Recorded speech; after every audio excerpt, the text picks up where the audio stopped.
What if the war didn't end at Hogwarts? Hermione Granger survived darkness, sacrifice, and a world that almost broke her. But some battles don't stay in the past. Across the ocean, another hunter carries his own scars. Trained to fight monsters, taught never to love, and cursed to lose everything he cares about. Two worlds, two survivors, one mistake that changes destiny. Because when Sam Winchester falls for Hermione Granger, magic and monsters collide, and the line between hunter and witch disappears. What if Sam fell for Hermione? August 2006, Forks, Washington. Hermione was looking at the different houses and trying to find the right address while sitting in the car. She had booked a room at a hotel over the internet, but now she could not manage to find it. She sighed desperately. Deciding to park the car and ask a passerby for directions, she got out of the car and ran her fingers through her hair. They were longer now and hung to her hips. With the length and a bit of magic, they were much more manageable now. Looking around, she saw a friendly-looking girl with glasses coming out of a bookstore. She approached her and said, "Hi, sorry, could you help me? I'm looking for the hotel, but I can't seem to find it. Do you know how I can get there?"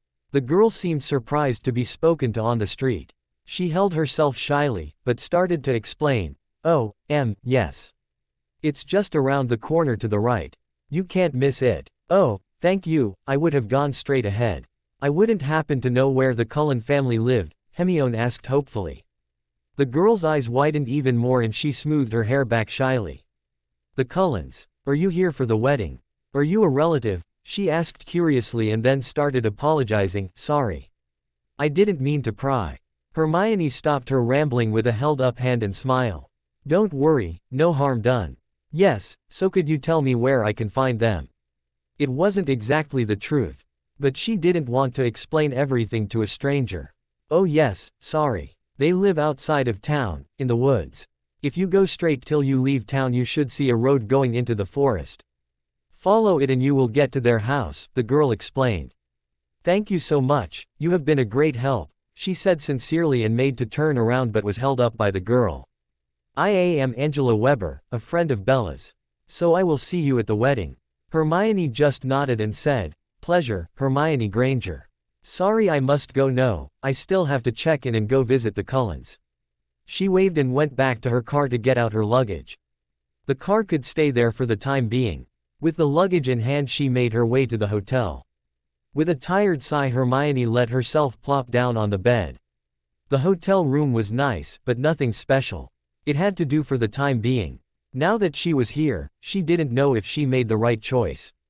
Also she realized that she hadn't thought this whole thing trough. So much had happened since the war. After the war Ron and she had dated for a while, but she then had to break up with him, since she realized that they weren't right for each other. In the beginning he couldn't understand, but then after a while he saw her point of view and they continued being good friends. His mother had more difficulty accepting this. That had hit her very hard since she had seen the Weasley family as her family as well, and Mrs. Weasley is a mother figure. Only after the war, she had discovered that her parents had never made it to Australia. Her friends and the Weasley family had helped her overcome her grief and she had started to see them as her family as well. But after the breakup with Ron, Mrs. Weasley's attitude towards her had changed. After a while it had gotten better again, but then something else happened again and it worsened. She just could not accept Hermione's decisions and that had hurt immensely. She had the feeling to have lost a family again, or at least a part of it. Fortunately for Hermione, Andromeda Tonks had stepped into that role and had helped her in whichever way she could. Remus and Tonks had made Harry and her Teddy's godparents, so Andromeda had taken her in as honorary daughter so that Hermione could help her take care of Teddy. And so that Hermione had someone who would help her with her pregnancy. The pregnancy had come as a shock to her and her friends and family. Mrs. Weasley had tried to push Ron and her to get married, so that the child would not be born out of wedlock. Hermione had refused to marry Ron, just because she was with child. She wouldn't do that to Ron and herself, they would have both been unhappy long-term wise. And the child wasn't even his.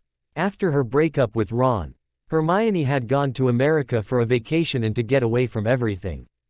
Ginny had come with her, because she wanted to get away as well, or so she had told her, but Hermione Seuss Pected that Ginny did not want to leave her alone. They had a lot of fun together, and then the last night they stayed there at the hotel, it happened. Ginny had stayed in her room, because she wanted to talk to Harry for a while, and Hermione had gone downstairs to the hotel bar. There she had met a good-looking giant man. They talked about a lot of things and drank a lot. In the end, they had gone to his room and they had slept together. In the morning she had sneaked out of the room, and Ginny and she had left for home. She had been convinced that they had used protection, but after 2 months, she had realized that the protection hadn't worked. That night had happened shortly before Christmas, and 9 months later, on September 7, 2004, Samantha Granger was born. Thanks to Andromeda S. He had a place to stay and someone who helped her with her darling daughter. Hermione helped with Teddy where she could and worked in the ministry. They had grown very close over the few years. The next tragedy had happened 3 months ago. Andromeda Tonks had been killed. Hermione had been out in the park with the children when Andy had been attacked and killed in their home. The Aurors had tried to find the perpetrators. But they didn't find much, just that it probably was one of the Death Eaters still on the run. Again, Hermione had lost part of her family. For the children, she had resigned from her job. In her grief she had started researching her family tree, in hope that she would find some relatives that were still living. Surprisingly, she had really found someone, even if he wasn't really living. She did not know why she had searched so far back, but she had found out that a great-great-great-uncle, she was not sure how many great, had become a vampire and walked still on this earth. To be precise, he was living, or non-living, here in Forks. He was part of a vampire coven that took their nourishment from animals instead of humans. Rather unprepared, she came here to get to know her last living relative. She had left Teddy and Shay with Harry and Ginny for a few days, even if it had been difficult to leave them behind, but it would be safer for them. If it went well with her great-uncle, she would search for a home and take the children to live here. If not, she would go back and reconsider things. Now she was here and was not sure what to do. Maybe she should have phoned ahead. But now that she was already here, that was stupid as well. She hadn't thought ahead. How would she explain that she knew about vampires? Did they know about magic? They should, shouldn't they? She groaned and rolled over on the bed. Where was her Gryffindor courage when she needed it? She wanted family, she had to do something for it. She got up and left the hotel to go see the Cullen family. Before she lost her resolve, nervously she bit her lip while she got in the car and drove to the Cullens' house. Her heart was beating loudly in her chest. She hoped it would go well. She parked her car in front of the house, sure that the vampires inside had already heard her. Taking a deep breath, she went to the front door and knocked. August 2006, Forks, Washington. Hermione was standing before the Cullens' house and was nervously putting her weight from one foot to the other. Would her great-uncle believe her? At least she had taken her research with her in her purse. Shish. He could take it out to show him and also to show him some magic if he didn't believe her word. Oh, it had been a mistake to come here unannounced. It would probably throw him and the rest of his family for a loop. Finally the door opened and a friendly-looking woman in her late 20s, early 30s stood there. "Hello, how can I help you?" she asked, smiling. "Hi, I am looking for Jasper Whitlock. Is he here? Could I speak to him?" The woman's eyes widened surprised and she seemed to stop moving altogether for a few moments. Hermione had to give it to her, normal people wouldn't have picked up the unnatural movement. She was accustomed to being near humans for longer periods of time. "I am sorry, there is no Jasper Whitlock living here. Maybe you got the wrong address. Or the wrong surname. My son is called Jasper Hale," the woman said apologetically. Hermione was tempted to hit her forehead with her flat hand. Why did she forget that? "I am sorry, I really said the wrong surname. I meant to say Hale. Whitlock wasn't his name for at least 60 years. So could I speak to him? It is about his family." The woman seemed now even more surprised and lost for words. "Please," she asked sincerely. "Well, come in. We can talk in the living room," she then said and invited her into the house. "Thank you," Hermione said, relieved and meant it. She was taken upstairs to the living room, where there were 4 men and 3 women waiting, trying to behave unsuspiciously, and not as thought they hadn't heard everything she had said outside. "Let me introduce you to my family. I am Esme. This is my husband Carlisle Cullen, she started and went to her husband. Like all vampires, he was unnaturally beautiful. He was blonde and looked a bit older than the others. "This is my son Emmett Cullen and my daughter and his girlfriend Rosalie Hale," she explained and pointed at a big muscly man with a big grin on his face and a blonde beautiful woman that reminded her a bit of the Malfoys. She seemed a bit haughty. "This is my daughter Alice Cullen and my son and her boyfriend Jasper Hale," Esme continued and pointed to a small girl with a black pixie haircut, who seemed a bit confused and a handsome man. Blonde like Carlisle and Rosalie. He seemed confused as well and stared at her intently and with his forehead in crinkles. "And then there is my son Edward Cullen and my soon-to-be daughter-in-law Bella Swan," she explained and pointed at the last couple. The man had bronze hair and was staring at her intently while frowning as well. He seemed unhappy. She felt someone probing her mental shield but ignored it for the moment. The last one was, to Hermione's surprise, a human girl amidst the vampires. She looked a bit plain, but she was pretty. "Hello, I am sorry to disturb you all. And that unannounced as well. I assume I will talk to all of you. Oh, I am sorry I forgot to introduce myself. My name is Hermione Granger. Welcome to our home. Would you like something to drink?" Esme said, smiling. "Yes, thank you, tea would be great. Please take a seat and I will be shortly with you." Nervously Hermione walked to the couches and took a seat. Taking a deep breath she started to explain herself. "Well, firstly, you don't have to pretend in front of me. I know you are all vampires, expect of you Ms. Swan. I won't tell anyone, because I am a witch. If you don't tell, I don't tell. Because I am a witch I know of vampires and other magical creatures. Before you interrupt me, the reason for me being here is because I was searching for living family and discovered that I had a many great uncle in you Mr. Whitlock, sorry Mr. Hale." So now she had dropped the bomb. Everyone had frozen from shock and didn't even blink, except for Bella. But that was probably because she was a human. The first who got his bearings together was Emmett. Wait. So you mean to tell us that you are a witch and that magic is real? That is so cool, can you show us some magic?" he said enthusiastically. At almost the same time Bella said, "You never told me that there were witches as well. What else is real? Next you tell me that dragons are real. Actually, they are. There is a reservation in Romania, where a friend of mine works. But I thought you knew about magic, since you are vampires or about to become one. Or I presume you will be, because of the wedding. I asked a girl how to get here and she told me," Hermione asked unsure and still nervous. Now Carlisle spoke. "Yes, you presume right. Bella will be turned after their honeymoon because she wishes it so and we are happy to have her in our family. But unfortunately, I could not tell them about magic, since I think you call it jinxed. I could not talk about it with people who did not know about it." "Ah, that explains it, at least to some degree. I will have speak to Kingsley about it. It should not happen, that magic folk is left in the dark," she said more to herself than to the others. "Can we see some magic now?" Emmett asked impatiently. Before she could answer him, Edward sighed. "Is it because you are a witch, that I can't hear you and Alice can't see you?" Hermione blinked confused. "What do you mean with hearing and seeing?" she asked, because it didn't make sense for her. "My brother can read minds and I can see the future, or different options of the future. He can't hear your thoughts and I didn't see you coming here. Jasper is an empath. He can sense feelings and manipulate them to some extent. Can you feel her?" Alice piped up. "Yes, I can feel them. But they aren't as clear as other people's feelings. Do you have something to prove what you said? Are we really related?" Jasper answered and looked strangely at her.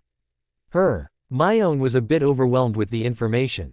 She did not really know what to think about these abilities. So she concentrated on the things she knew.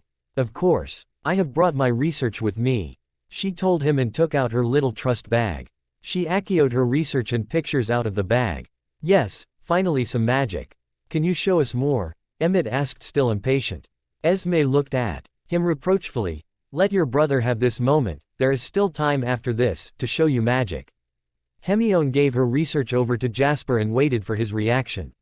She was still nervous. She wanted him to what? Did she really hope that he would be her family? They did not know each other, even if they were related. He already had a family, maybe he didn't need more. After only a short while, he looked up and eyed her strangely. It seems to be true.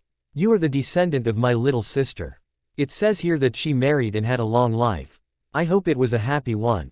Tell me, what is with her other descendants? He asked her a bit restrained. She was relieved, when he seemed to believe her, but then he asked about her family and her face fell for a short time, until she had control over it again. I am the only one left. Well, my daughter and my godson, who is like a son to me, she explained. Now the blonde vampire, who hadn't spoken yet and had looked bored, seemed interested. You are a mother then. What is with the father? Rosalie asked. Teddy's, my godson's parents died 3 years ago. I helped his grandmother raise him and she helped me with my daughter. Sadly, she died a few months ago. The father is not in the picture. It was a one-night stand and I never saw him again, Hermione explained and became sad again, when she thought about Remus, Tonks and Andromeda. Not, to be rude. But why did you come here? Emmett asked bluntly. Hermione started but her voice cracked a bit. She cleared her throat and began again. I hope to get to know my relative, but I can understand if that is not a possibility. No, I would like to get to know you and your children. I have difficulty to control my hunger around humans. I don't have the urge to drink from you. That is refreshing. Jasper stopped her. Okay, now that is taken care of, can we see more magic? Emmett said. She now suspected that he wanted to alleviate the situation a bit. Yes, of course, she said with a small smile. It would seem that she would have to search for a house or apartment here in Forks, so that she could get Shay and Teddy here. She looked forward to getting to know these people. The 13th of August 2006, Forks, Washington. Everything went a bit fast for Hermione. It was only 3 days ago, when she met the Cullen family. She had spent most of the days with them, helping them with the wedding and talking to them. They were very interesting individuals and a loving family to each other. She hoped that with time, she would find her place with them. Today was the wedding, and Alice and Esme had insisted that she would have to attend the wedding as well, since she was a relative and now part of the family. It was nice of them, they tried very hard to make her feel welcome. Bella and Edward were busy with their wedding, so she did not expect anything from them. She knew from Harry and Ginny how exhausting preparing a wedding was. Emmett was a real jokester. He reminded her of Fred and George sometimes. They would get along brilliantly. His partner on the other side seemed very aloof and reminded her greatly of the Malfoys. She also seemed to share the trait of loving her family above anything else with them.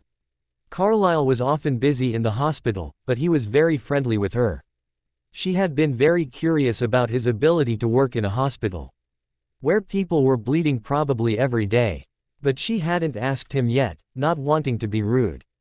When she wasn't helping with the wedding or getting to know the others, she was talking to her great-uncle. She had decided to leave the many greats behind to make it easier. He was very calm and surprisingly easy to talk to.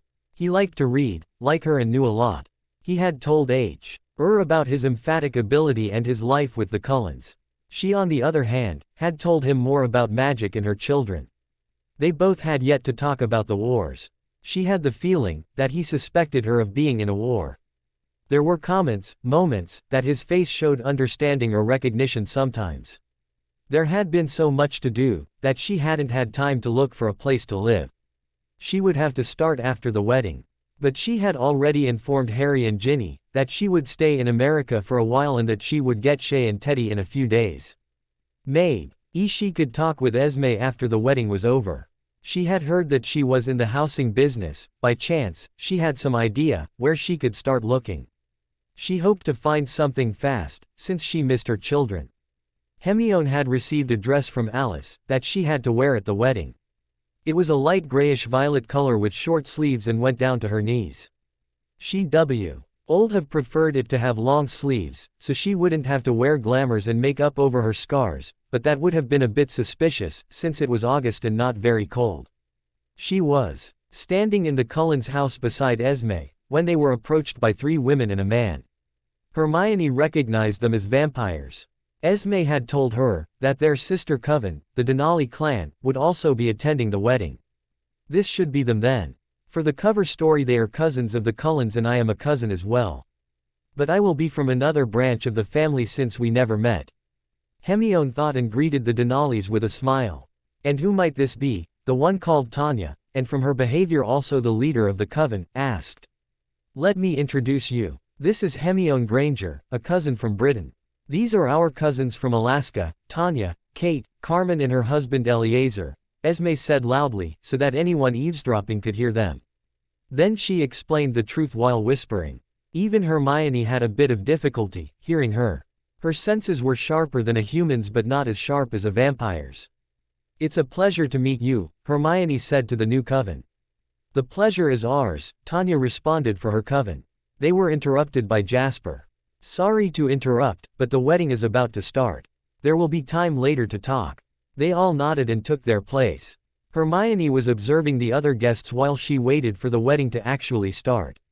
She spotted the girl, Angela, that had helped her find her way here. As she looked in her direction as well, Hermione smiled lightly and waved at her.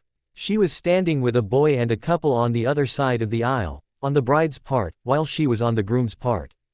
The girl's eyes widened before she smiled and waved as well. Her friend saw that and looked curiously at Hermione. Hermione smiled for a second and then continued to watch the people. For a second, she thought she saw someone familiar, but that could not be. She had to look twice to be sure that it wasn't him. It was a tall young boy with russet skin and short black hair. The skin color and hair had reminded her of Shay's father. For a moment there, she had thought it had been him. She had often thought about finding him and telling him about his daughter, but she didn't have many information about him. Maybe, if she really had wanted to, she would have found him. She had searched for him for a bit. But the pregnancy hadn't been easy and had taken up a lot of time and energy. So she had given up, told herself. That she would continue looking, when she was better used to being a mother. Then had come the insecurities. What if she didn't find him? What if he didn't want to be found? What if he didn't want to be a father, or didn't want her? What if he had a girlfriend or even wife? All that had led to her not searching for him anymore, even if she thought about him often and for some unexplainable reason. Even missed him. It hadn't made sense to her, it still didn't, but she had learned to live like that. The boy who resembled him a bit was standing with a woman, probably his mother. Judging from the looks, and a man in a wheelchair. They had the same russet skin and black hair like him. Could they be related to him? Perhaps, she should try to talk to them and ask about him discreetly. As she was lost in her musings, music started to play, and everyone looked to the stairs, where Bella should come down any minute now. Hermione blinked and looked to the stairs as well. Alice. Then Bella and her father came down shortly after the music had started. Bella's dress was beautiful, and you could see the love for her soon-to-be husband in her eyes, as soon as she saw him. The guests turned around and sat down to witness the ceremony. It was a beautiful wedding, and it promised to be even a better reception. The 13th of August 2006, Forks, Washington. The reception was spectacular. Hermione enjoyed it immensely. There were a lot of interesting people there, like the Denalys, Bella's family and friends. But the russet-colored family that she still wanted to talk to was probably the most interesting. Congratulations to you both. I believe everyone here can see how much you love each other and how happy you are. I wish you all the best for your future. I will give you your present when you come back from your honeymoon. It's something special, Hermione said while smiling at them and winked at the end. Before she could say anything else, a deep voice could be heard from behind her. Congratulations, Bella, I hope you will be happy. Hermione turned around to see who had spoken. It was the man in the wheelchair with the tall boy and the woman. She stepped to the side to make some space for them but stayed hoping she would get the chance to learn their names. Congrats, guys, said the boy with a wide grin and then hugged Bella. It's good to see things work out for you, man. I'm happy for you, he said while hugging Edward. Thank you, Seth. That means a lot to me. Edward saw it and then looked at the adults. Thank you for coming and supporting Bella today, Billy, Sue. He said to them with a nod. They nodded as well, and Billy said, You are welcome.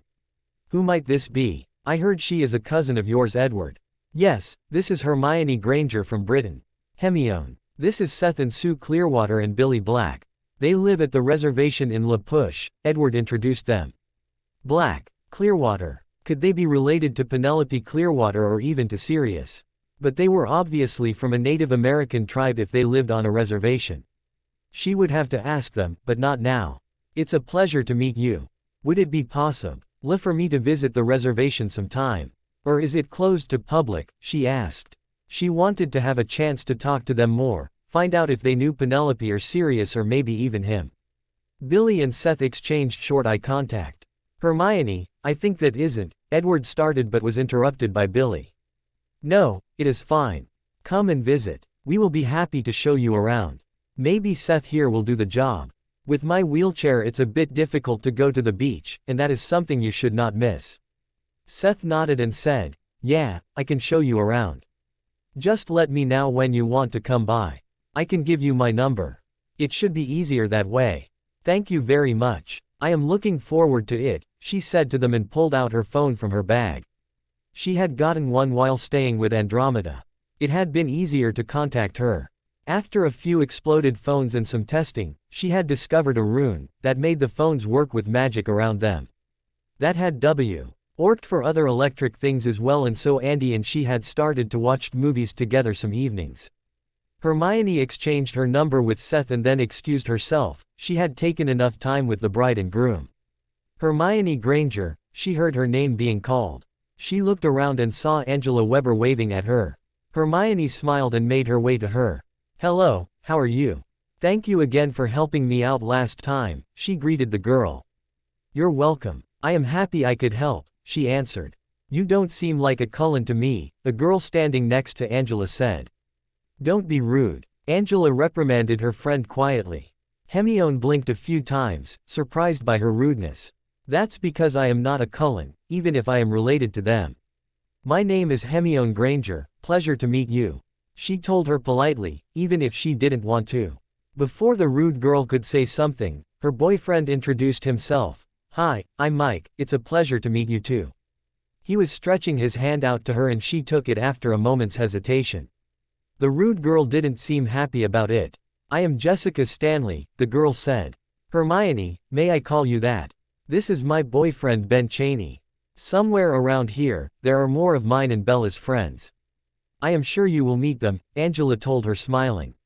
She liked the girl, but her friend and the other boy made her uncomfortable, so she said, it was nice seeing you again, maybe I will see you around sometime. Or later. I have to go talk to Jasper. Please excuse me. Relieved to get out from that unpleasant situation, she made her way to find something to drink. The evening went by and Hermione didn't remember everyone she talked to, there were just too many. Ron would have loved the food here. Even if the potions wouldn't have agreed with him.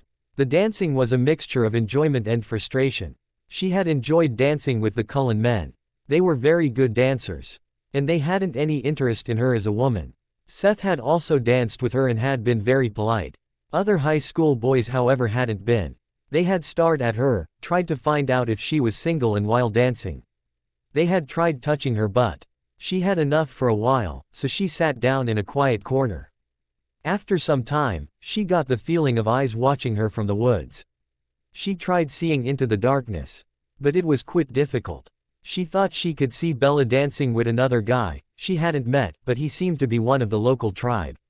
She tried seeing into the woods but wasn't able to. Her eyes began to wander, but then she saw that Bella and the guy seemed to get into an argument. Before she could react, Jasper was at her side and took her away. She thought to glimpse some fur around the area where Bella was standing, but when she had the chance to look again, there was only Bella and Edward there. Who could that young man have been? And who had been hiding in the woods? Jasper. Who was that with Bella? And who was in the forest? She decided to ask her great uncle.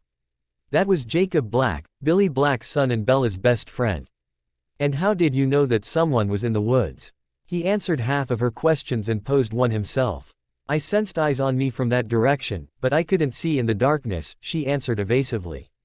She did not want to tell him anymore, and he seemed not to want to tell her, who was in the forest. She would have to find out another way. She danced a bit with Jasper, Emmett and Carlisle while avoiding Mike and the other boys. Soon after it was time for the bride and groom to start off on their honeymoon. She wished them the best and let the others have their moment with the pair. After they had sent them off, she bade them goodbye for the night and promised to come by the next day. Since she was a bit tired, she decided to apparate to her hotel room. She would get her card tomorrow. She went into Hausen with a pop. She disappeared. The 13th of August 2006, Forks, Washington. Sam was watching his pack and their mates playing at the beach. Jared and Kim had been together the longest. Then Embry, his half-brother. He still couldn't believe it, had met Emily and they had gotten together. Shortly after the tragedy had happened and Quill had imprinted on the 2-year-old niece of Emily. The poor guy had gotten an earful from Emily. But after she had calmed down, she understood that he had no choice in the matter. The last one to imprint had been Paul. He had imprinted on Jacob's older sister Rachel Black. Sam wasn't sure if Jake knew already about it. He was still missing. He had run after he had received Bella's wedding invitation. He was not sure if he would show up or not. Soon they would have to go. He trusted the Cullens. It would be stupid not to after the battle they had fought together, but it was better to be there and ensure that nothing went wrong. Seth would attend the wedding with Billy and Sue. But the pack would be there to keep an eye on things. Maybe Jacob would turn up in the end and would try to ruin the wedding. Seth, it's time to get ready, Sue's voice was heard by everyone on the beach. Seth, who was playing soccer with Colin and Brady, pouted a little, but then ran off to get ready. Sam continued watching his pack. Lee was sitting apart from the others as the only female pack member. They had dated for a while in school but had broken it before he even knew about the pack. They were still friends even if it was a bit strained. After he had finished school, he had left the reservation for a few weeks to see the world. Or at least part of America. He had also visited other tribes. During his travels he had met an interesting woman. He had also spent a night with her. Unfortunately, she had left the following morning, and even with asking at the front desk, he didn't see her again. Or at least not the conventional way. Sometimes he saw her image in his mind. Her shining eyes, her radiant smile, her bouncing curls, something small could trigger a memory with her. He sometimes even missed her, even if he only spent an evening with her. He wasn't sure what that meant. Had he fallen in love or was he just lonely and horny? Sometimes he wished that he would imprint and that it all would be clear for him. The others seemed to be happy. Fortunately, the others did not know anything about her. He never thought of her, when in his wolf form. He actively did not think about her. She was his secret. He observed the others for another while. Before he got them together to go to the wedding and observe, make sure, that nothing happened. They had been watching the wedding for a while, when Leah disappeared and reappeared shortly after in human form. She had been one of the few in wolf form, the other staying humans. "What's the matter?" Sam asked her. "Jacob, he is close, and will get here in the evening. He wants to talk to you," she told him. He nodded, and then disappeared behind some trees to transform. "Jake, you wanted to speak with me." "Hey, Sam, listen, I am sorry. It was too much to handle all that. I know it wasn't the right thing, but I needed it. But now I want to be there for Bella. Even just for a moment. Can you help me?" "Sure, get here as fast as you can. I will let the leeches know." Sam transformed back. He would help Jacob. He didn't want him to hurt anyone at this wedding. Not even the leeches. As far as leeches went, these ones here were alright.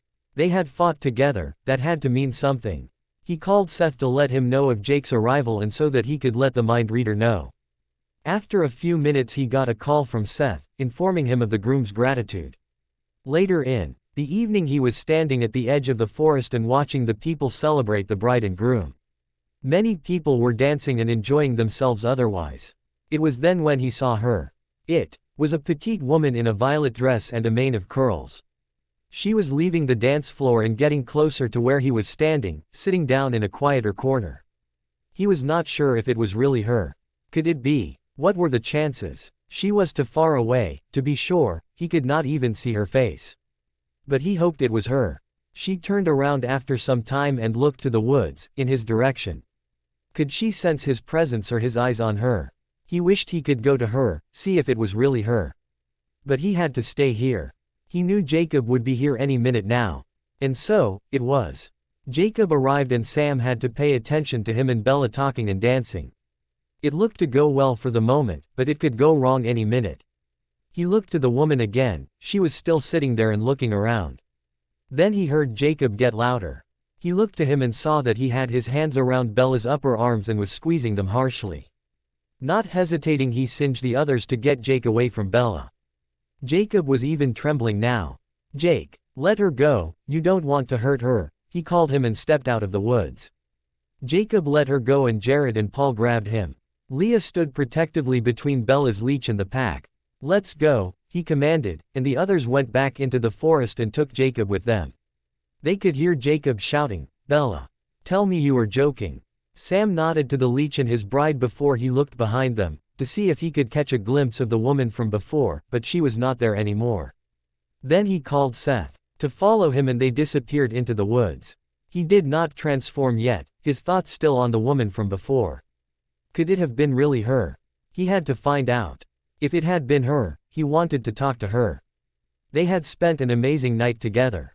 Who knows what could have happened if she hadn't left in the morning.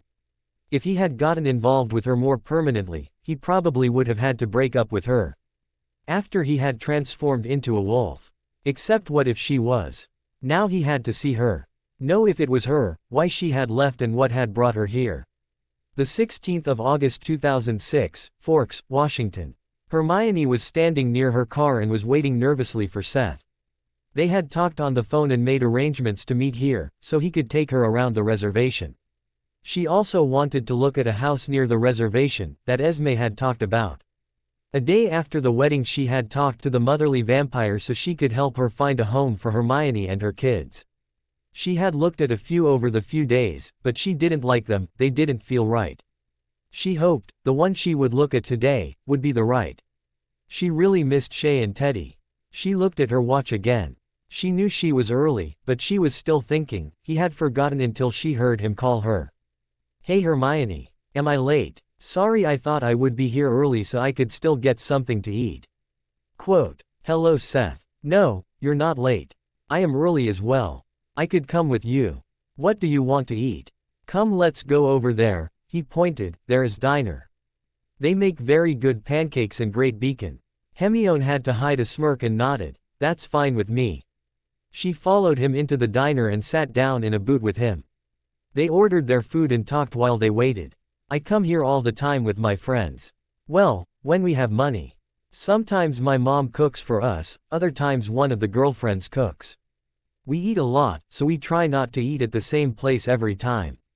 Now that I think about it, we should eat fast, before my friends could maybe get here." Hermione raised an eyebrow questioningly and smirked, "What? Don't you want to get seen with an old woman like me?"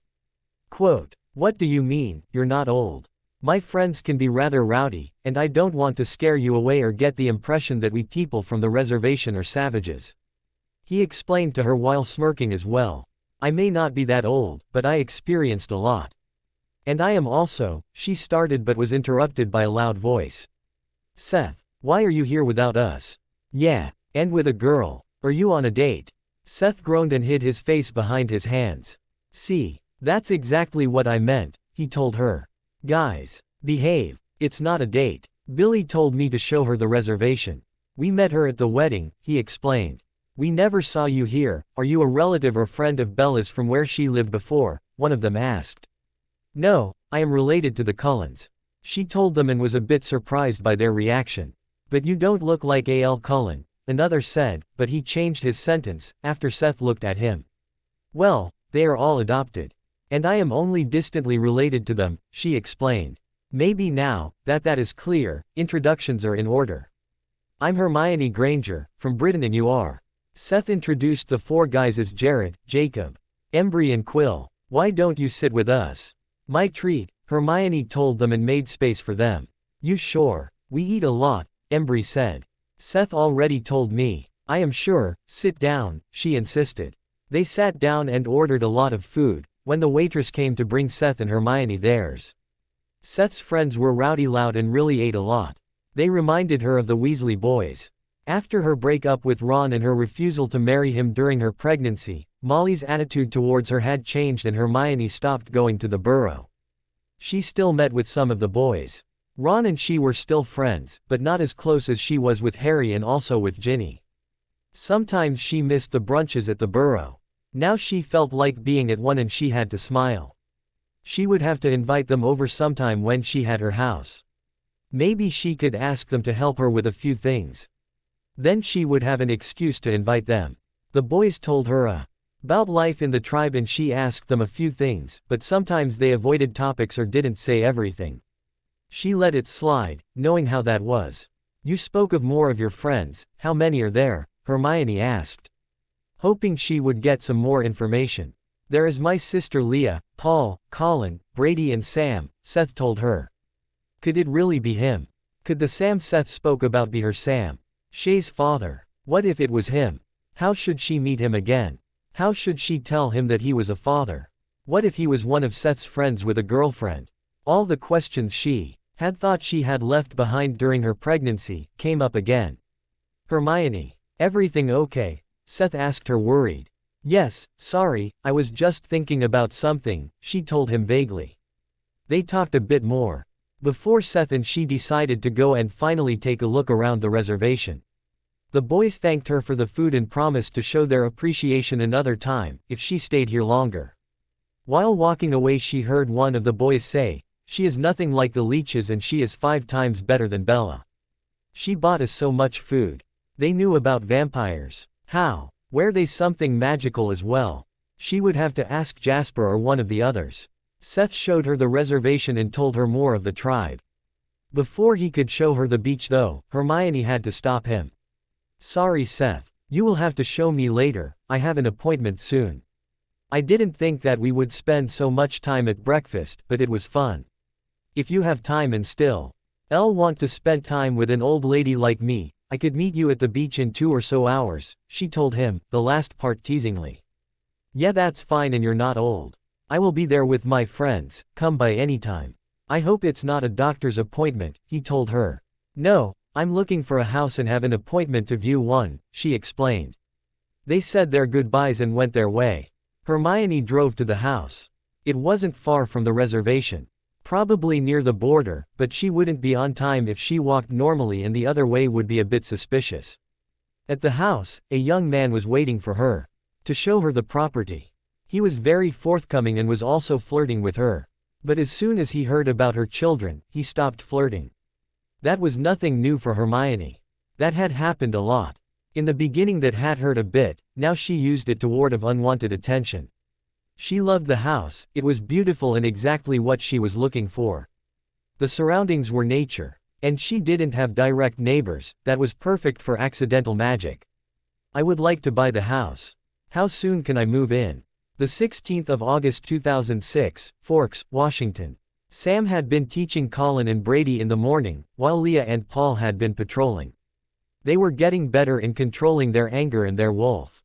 He was now on his way to Emily's house with Brady and Colin, where they were all meeting for lunch. He greeted the others, that were already there, but it was only Paul, Leah and the other girls. Frowning he asked, "Where are the others?" "They are not here yet. But they should be here soon," Kim said. They all sat down, talked, and waited for the others. Not long after Jared, Embry, Quill and Jacob came and sat down as well. A pleasant smell wafted through the room coming from the 4 men, most strongly from Jared. He took a deep breath and tried to find out what it was.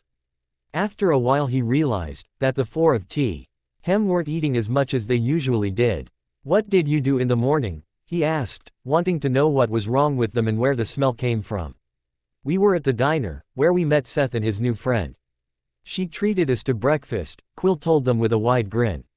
"New friend? Who is she and where is she from?" Ha asked, already having a suspicion.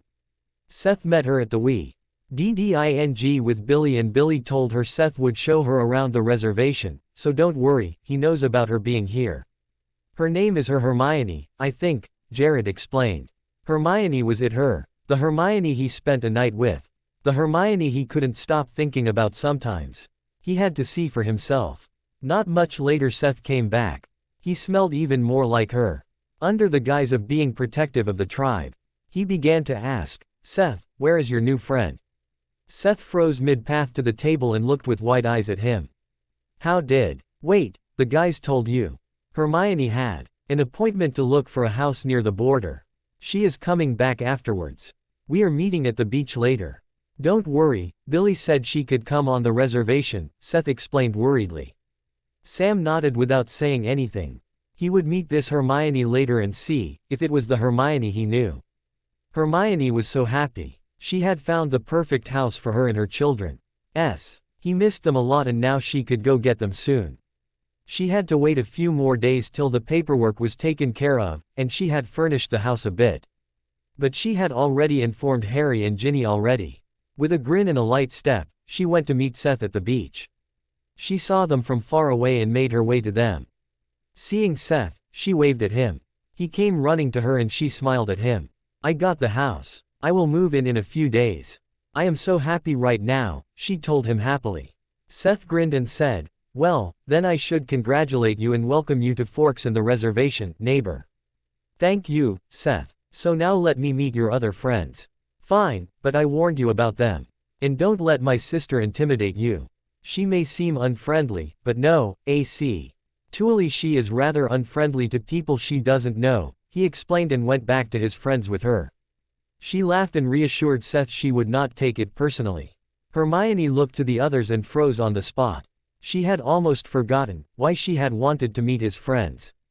Not far away from her stood Sam, staring at her. Her breath hitched a little. He was even better looking than in her memories and his gaze was very intense.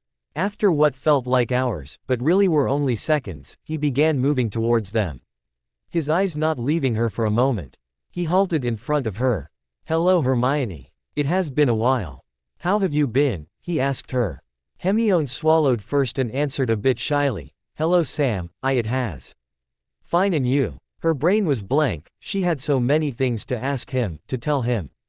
But now when he was standing in front of her she didn't know what to say. Fine as well, he responded, and they kept staring at each other. Wait. You two know each other. How? Cried Seth. A while, called another one. How long is a while? Asked someone else. Hermione blinked and looked at Seth's friends. Overwhelmed with the questions, she looked to Sam for help. She and I met during my travels after graduation. We did not meet after that. When you said Hermione, I was not sure if it could be her, he told the others. She was glad that he explained. She did not know how much the others knew or how much he wanted her to tell them. I am sorry Hermione, I have to go now, but Seth tells me, you will be living near here. We will have a lot of time to talk later. Welcome to Forks and the reservation. I hope I will see you again soon, Sam told her. The others seemed confused, that he left, but didn't say anything. Yes, I just GHT a house between Forks and the reservation. I will see you around soon. Goodbye Sam, she said and waved at him, as he left. She would have to find out if he had a girlfriend to see if and when she should tell him that he had a daughter. Sam did not believe what just happened. How could that be? Was that why she had not left his thoughts? Why he had been so attracted to her when they met? What should he do? When Seth had gone to her at the beach, he had followed his gaze and seen her. He had stood up and stared at her. As soon as he looked at her eyes, he felt his world shift. Now nothing was more important than her. She was everything for him. He would be anything for her. Since he knew how she was in bed he hoped she would let him inside her bed again. But he would be happy either way. But he had to digest this news and think about how to go on from here. Last time he saw Hermione she had left. He did not know why, but he had to find out. How should he tell her? She was not from the tribe.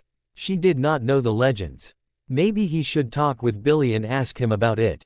They could have a bonfire, like they had made for Bella at one point. They could tell her the legends there and after that he could later tell her about what had happened to him. Or should he first try to get to know her better? That was probably good as well. So many thoughts circled in his mind. He transformed and went running to try and clear his head. At one point he had to tell her that he had imprinted on her. She was now his soulmate and he would do and be anything for her. The 16th of August 2006, Forks, Washington. Hermione. Why did you not say something? Seth asked her still shocked. I was not sure if it was really the Sam I met 3 years ago. I had a feeling when I first saw you, that you might know him. But I was not sure, Hermione tried explaining. What happened then? Embry asked curiously. I was traveling after my graduation as well, but I went a bit farther away, from Britain to the US. On my last day I met Sam at the bar of the hotel I was staying at. We talked and got drunk. I had to leave the next day with my friend before we could exchange information. I actually tried finding him for some time, but then things happened. I did not expect to meet him, when I was looking for my remaining family, she said thoughtfully. Now, can I meet your other friends? She asked with a smile, wanting to change the topic. Oh, yes of course. Come on then, Seth said, and with the others that had followed him and Sam over to her, they went back to the other people. Hey guys. This is Hermione Granger, she just bought a house near the reservation, he introduced her. Then he told her the names of the people she had not met yet, like Paul and Rachel. So you will be our neighbor? Quill asked with a grin and waggled his eyebrows to Seth. Seth frowned and pushed Quill. They then started to play fight with each other. Hermione had to laugh a bit at their antics. It reminded her more and more of the Weasley brunches. She got a bit nostalgic. Smiling to the others, she said, "It is very nice to meet you all, I hope we can get to know each in the future." A lot of the ones there smiled at her and said the same back to her. Just two seemed to be not too happy. The girl, Leah, huffed, stood up and walked away from the group. In the meantime, Jacob sat there gloomily looking out to the ocean. "Did I say something wrong?" she asked a bit worried. No, ignore Leah, she is always like that. And Jake is heartbroken, Embry told her. "I warned you about my sister. She is grumpy. And you were at the wedding of Bella, so you know why Jake is heartbroken." "He loves her," Seth said, having Quill in a headlock. Jacob growled, "Shut up. You don't know anything." He jumped up and walked away as well. Hermione sighed. She really hoped she could be friends with them. "Any one of you want to help me move and clean up my house for a bit of money? I pay well and I will make you snacks," she said with a grin. Almost all of the guys present raised their hands volunteering. Laughing she said, "We will have to take turns. I bought a big house. But I am not sure I will need all of your help. I promise to cook for all of you at least once for volunteering to help me." All of the guys cheered and their girlfriends smiled gratefully. It was something good for them too, since they would not need to cook for the group, like Seth had told her. Free food was always welcome, even more if they ate as much as she had seen in the morning. She spent some more time with them, getting to know them better. After some time talking with them, she pulled together her Gryffindor courage and asked about Sam having a girlfriend, but of course she tried to not be blunt. "So, do you guys all have a partner? Who is with whom?" she asked, hoping to not be too obvious in her intentions. Emily smiled at her in a friendly manner and explained, "I am with Embry. Rachel here is with Paul, while Kim is with Jared. Quill has someone as well, but she is not here at the moment. The others don't have anybody yet. How about you? Any boyfriend or suitors?" Hermione shook her head and laughed a bit. "No, not at the moment, at least no one I would be interested in. I had some in the past, but nothing worked out or was mutual. I hope that changes," she confessed. But first the possible partners would have to accept her children. If not, even if she liked them, she would not enter a relationship. They continued to chat some more, before she bid them farewell. She went back to the Cullens' house, to spend time with Jasper and the others and tell them about the house she bought. Sam ran in the woods and tried to get a clear head. He really needed to talk to her. But his thoughts were too jumbled up. "Calm down. Gods, how can anyone have so many thoughts at once? What happened there? Why are you like this?" Jared asked him through their mind link. "What do you want?" Sam asked him without a lot of patience. "I followed you to see what happened and to help you. So tell me what is wrong," Jared said stubbornly and kept following him. A picture of Hermione came into Sam's mind and the feeling of her being everything in their night together as well. He slowed down and stopped as he heard Jared stumble and gasp. What was that? How you slept with her? When? And she is your imprint," he could hear his second-in-command yell at him in his head. He sighed. Why did they have to be able to read each other like that, so noisy? "Hey, I heard that. Now tell me," Jared insisted. Fine, I will tell you. I just found out she is my imprint at the beach.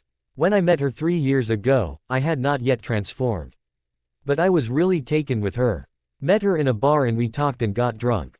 We ended up in bed together, best night of my life, but in the morning, she was gone, and I could not find her again. Now I know why I could not forget her. She is my fucking imprint. What am I going to do? He asked a bit desperately. Jared was speechless for a moment. We need to let her know about the legends and you need to talk to her. Maybe first try to find out why she left last time and tell her you looked for her. Then, ask her out on a date. You either invite her to a bonfire or let Seth do it, she seems to get along fine with him. Jared suggested. Sam growled at the thought that there could be more between Seth and Hermione. Calm down, they just met. She is your imprint and not his. He will know what to do. Jared tried to calm down their alpha. He tried to calm down and sighed frustrated. Yes, you are right. I should really do that. How am I going to ask her out? Jared rolled his eyes in his wolf form, which drew a growl from Sam. Just talk to her, when you meet her next. She is living near us now, you will have time to get to know her and there will be a chance to ask her out. Man, one would think you never had something with a woman. And we unfortunately know you had something with Leah, he said shaking his head. Come on, let's run some more, to get your head a bit clearer. We can go look where she will be living if you want to, Jared suggested. After Sam agreed, they ran through the woods and Sam searched for her lovely scent. He found it and it led them to a large house, with no immediate neighbors. We will patrol here too from now on. I don't want anything to happen to her, Sam said looking around. Of course, but you might want to tell the Cullens. On the other hand maybe not. Since she is related to them, Jared said thoughtfully. What do you mean, she is related to them? I thought she was one of Bella's friends or relatives, Sam asked shocked. Jared shrugged his shoulders, which looked kind of strange in his wolf form. Well, that is what she told us, that she was a distant relative to one of them. Now that I think about it, how is that possible and who is it? Does she know about them being leeches? He asked himself. Sam sighed heavily and felt frustrated. So many mysteries cloaked his imprint. He had to find out. We will ask them, or her, when seeing her next time, he said. He really hoped he could hold her again, like he had done 3 years ago. He had missed her, even if he had only spent one night with her. He could not wait to talk with her again. But he also knew he had to be patient and not overwhelm her. Let's run some more, he said and took off, Jared following him.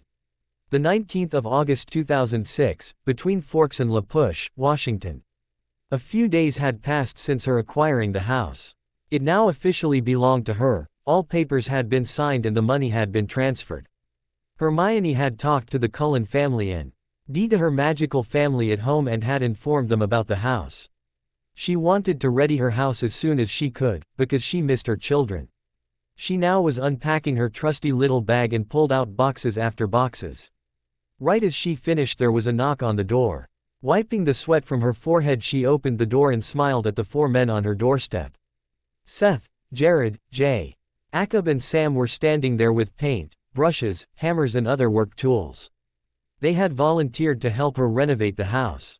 She just had not expected Sam to come as well. How should she behave in his presence? She would just try to treat him like the others until they would talk. Thank you, guys, for coming and helping me. I love the house. But it needs a little bit of work, so I am very grateful. I will pay for your time and cook for you, she told them.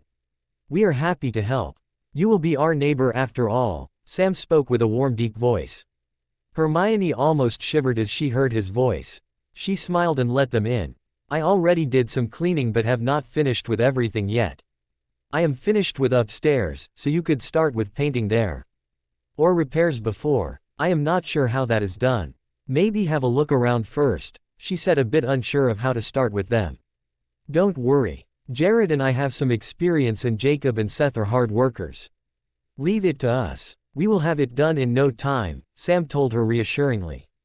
Great, then let me show you the house and my plans for it and you can tell me where to start, she said and lead the way upstairs.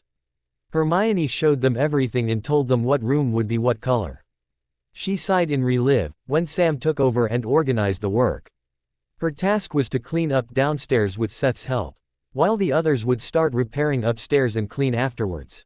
After having cleaned up a big part, Hermione had started cooking for the hungry boys, while the others continued to work. She had made a lot of food for all and hoped it was enough, she could always cook more. Guys, Lunch is ready. Come down to eat, she called, and not long after she could hear them running on the stairs. I hope it is enough and that it tastes good, she said. She really had made a lot. As much as she would have cooked for the Weasleys, that were notorious for eating a lot. Wow, this looks great, Jared says and elbowed Sam a little. It also looks like you cooked enough, Jacob commented. Well, I saw how much you ate at breakfast the other day, so I thought to make enough, Hermione said, glad about the comments they said. She sat down at the table and started to put food on their plates. Hermione looked at the cramped table and decided she would need a much bigger one. She hoped the boys or Cullens or even her friends from Britain would visit her often. It tastes delicious, if you let us, we will come to eat often, Sam said as he tasted the food. I am glad to hear, you are welcome to visit in the future. Hermione replied. They ate, talked and joked around with each other for a bit.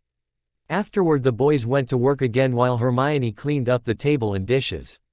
As she was almost finished, she heard steps on the stairs. Sam stood there and looked at her.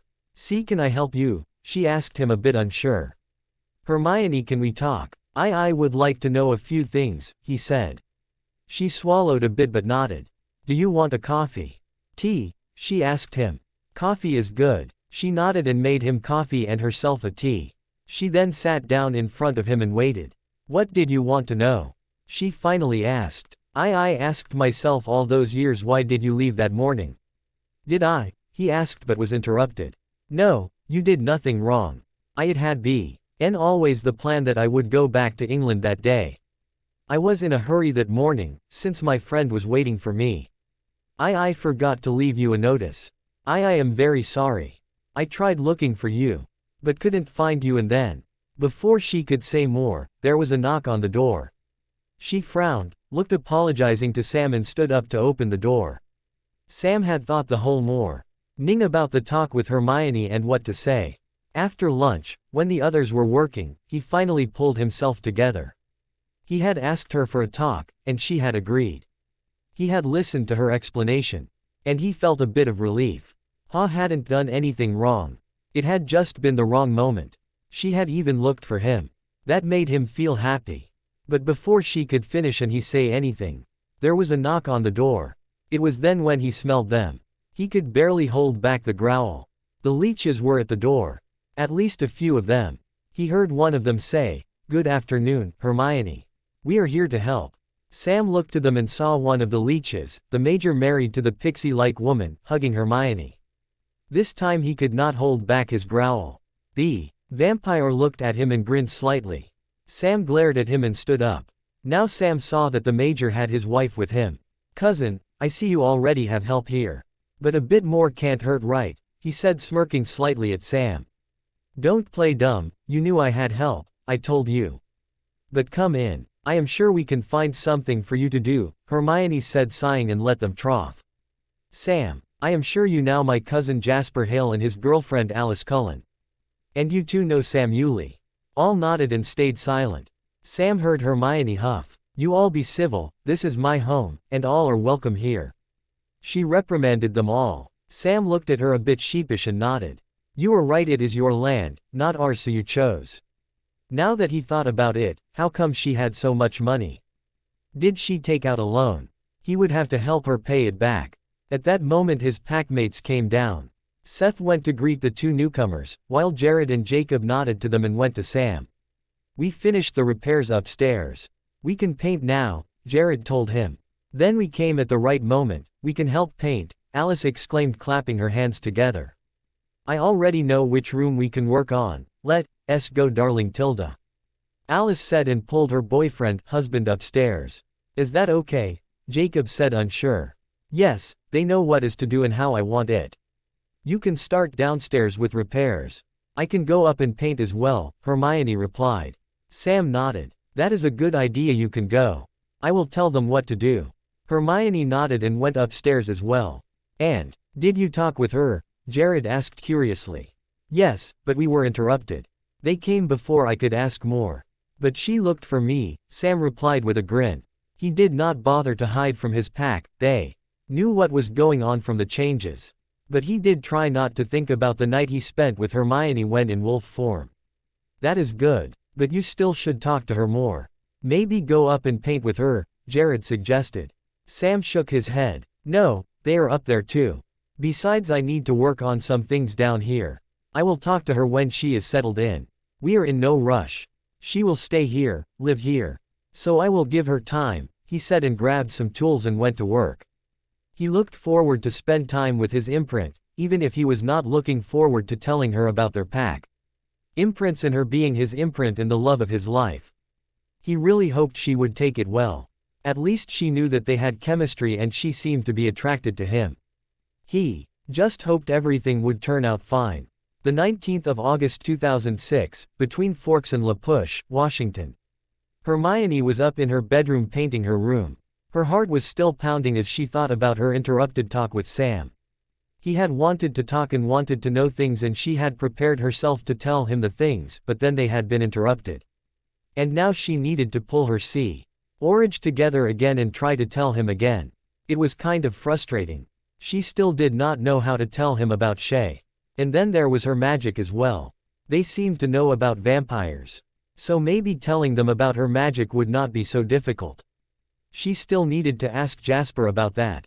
Then there was also her Teddy. But why should she tell him about him? Why was she so afraid of telling him?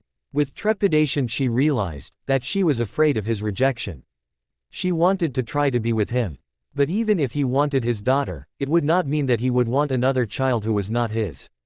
Or want her. All the thoughts she had thought had gone away years ago were coming back, and she started to panic. At that moment Jasper came in and took the brush from her hand. He sat with her on the floor and took her in his arms so she could lean her head against his shoulder. What is the matter? I can sense your panic, he asked her, worry in his voice. I worry, she confessed.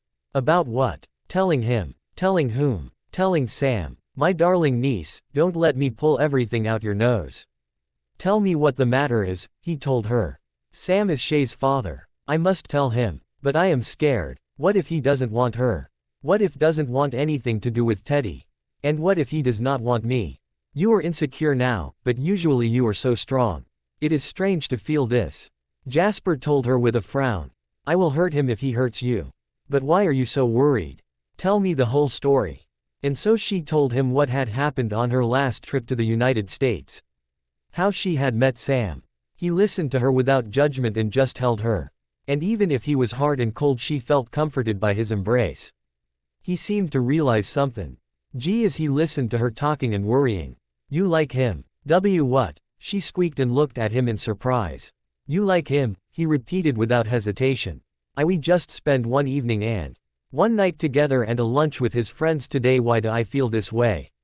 This should not be possible, and then I am scared he will not want the children and me, she explained further. Hermione, I know Sam a bit.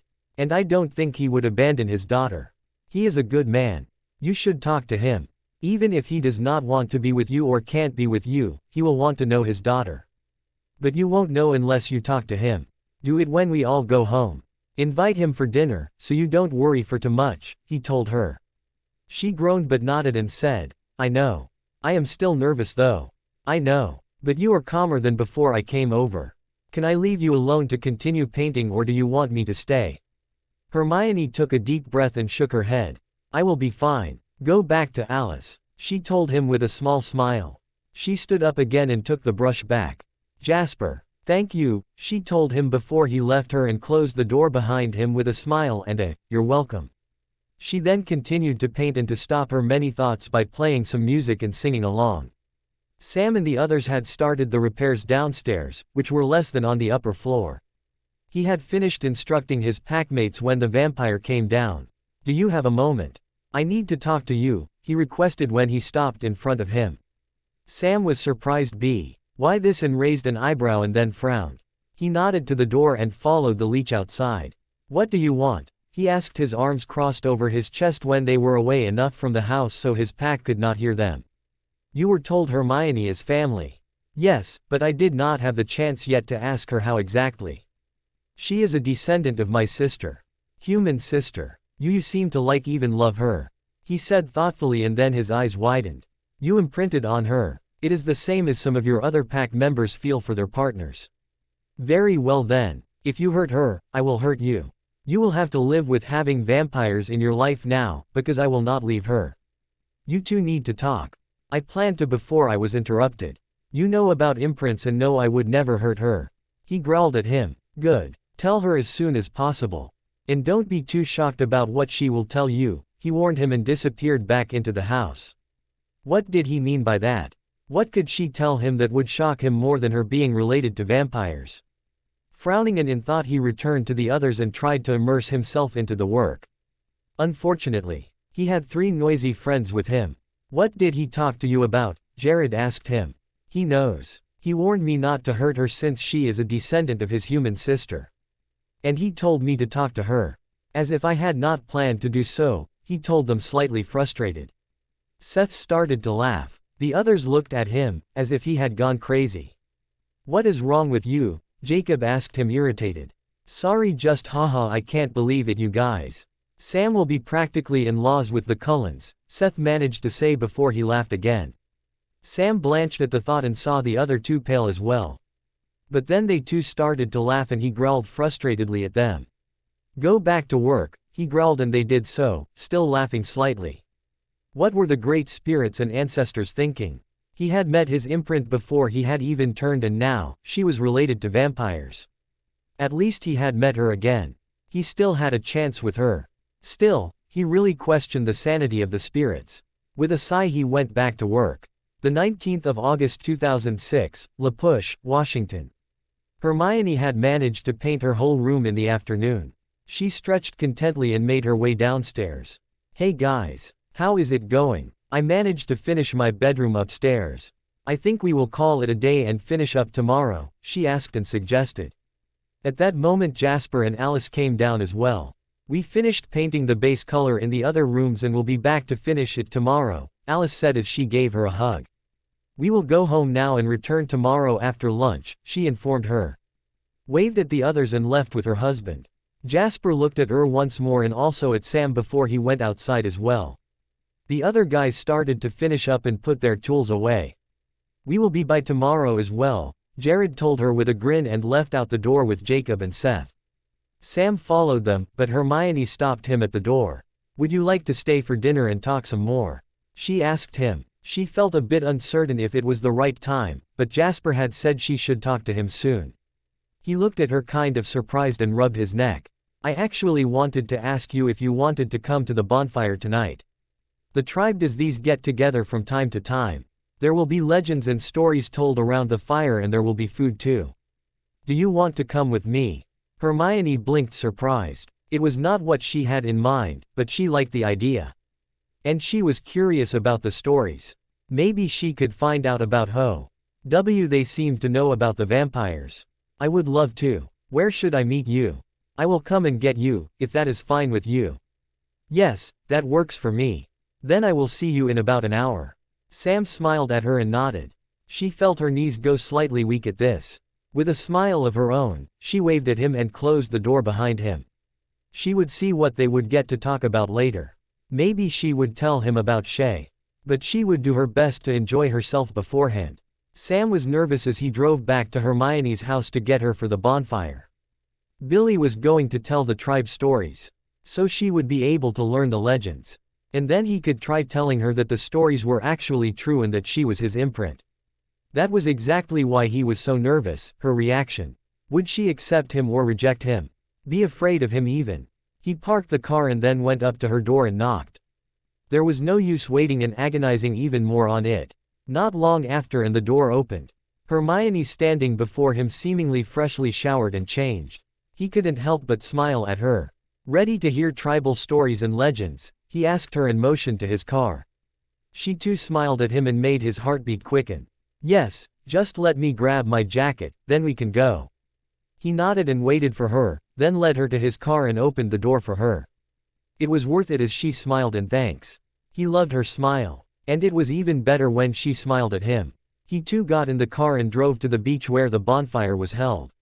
He was glad. His packmates could not hear his thoughts at the moment, they teased him enough already. But now he could understand the other imprinted guys better. Hermione was everything to him now. He wanted her to be happy and to be close to her. Sam looked to the side and smiled at her. You know, I am really glad you came here and live here now. I thought a lot about you since our night together. I hope we can spend more time together and get to know each other more, he blurted out while driving, not able to hold back these feelings. He could see her biting her lip and blush softly, and he could barely hold back a groan at the sight of that. I hope so too. I thought about you a lot as well. That is actually what I wanted to talk with you about. There is something you need to know, but I don't really know how to start telling you. She told him. He beamed as he heard this from her. It sounded very promising, but he did not like her tone at the end. She seemed scared or nervous about the things she wanted to tell him. And he did not like that he made her feel that way. Before he could say much, they arrived at the beach. He got out of the car and opened her door for her. I too have something to tell you. We will after the bonfire. Okay, he reassured her. She looked up at him, searching for something in his eyes. Then she sighed softly and nodded. With a soft smile she said, Fine, we will talk after the bonfire. He smiled back at her, and out of his need to touch her, he offered her his hand to hold. Seeing her hesitate, he almost pulled back, but then she took his hand, and he could feel her small hand and soft skin. Smiling down at her, he led her to the bonfire and the other people who were gathered there. Hermione felt her cheeks warm as he smiled down at her. She felt a bit nervous attending the bonfire with him. It felt like a sacred ritual or something, but he had invited her, and she did feel curious about their stories and legends.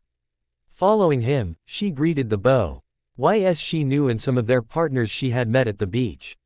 She also could see Billy and Sue, who she had met at Bella's wedding. Sam led her to them, and she greeted them respectfully. Thank you for having me here. She thanked Billy. You are very welcome. I heard you will be our neighbor, so it is only right that we welcome you to our reservation. Feel free to come here as often as you like. I will, thank you. I am excited to hear your legends later on. Good to hear young ones are still interested in old history. We will start as soon as everybody is here. So why don't you and Sam go and find yourself a comfortable spot, Billy suggested with a friendly smile. She nodded and looked to Sam. Did you want to sit somewhere specifically? Like near your friends? She asked him. He did not reply but pulled her towards a spot near the fire and sat down. She sank next to him and sat on the sand. It was warm from the fire. Blushing, she realized that she was still holding Sam's hand, but since he had not let her go, she did not let go either. A girl, she thought her name was Emily, came by and offered them some hot dogs to eat, and Hermione took one, feeling a bit hungry. For that she had to let go of his hand unfortunately. She saw him take 3 hot dogs and raised an eyebrow at him. What? I eat a lot. Did you not realize that? He said laughingly. She shook her head, chuckling softly.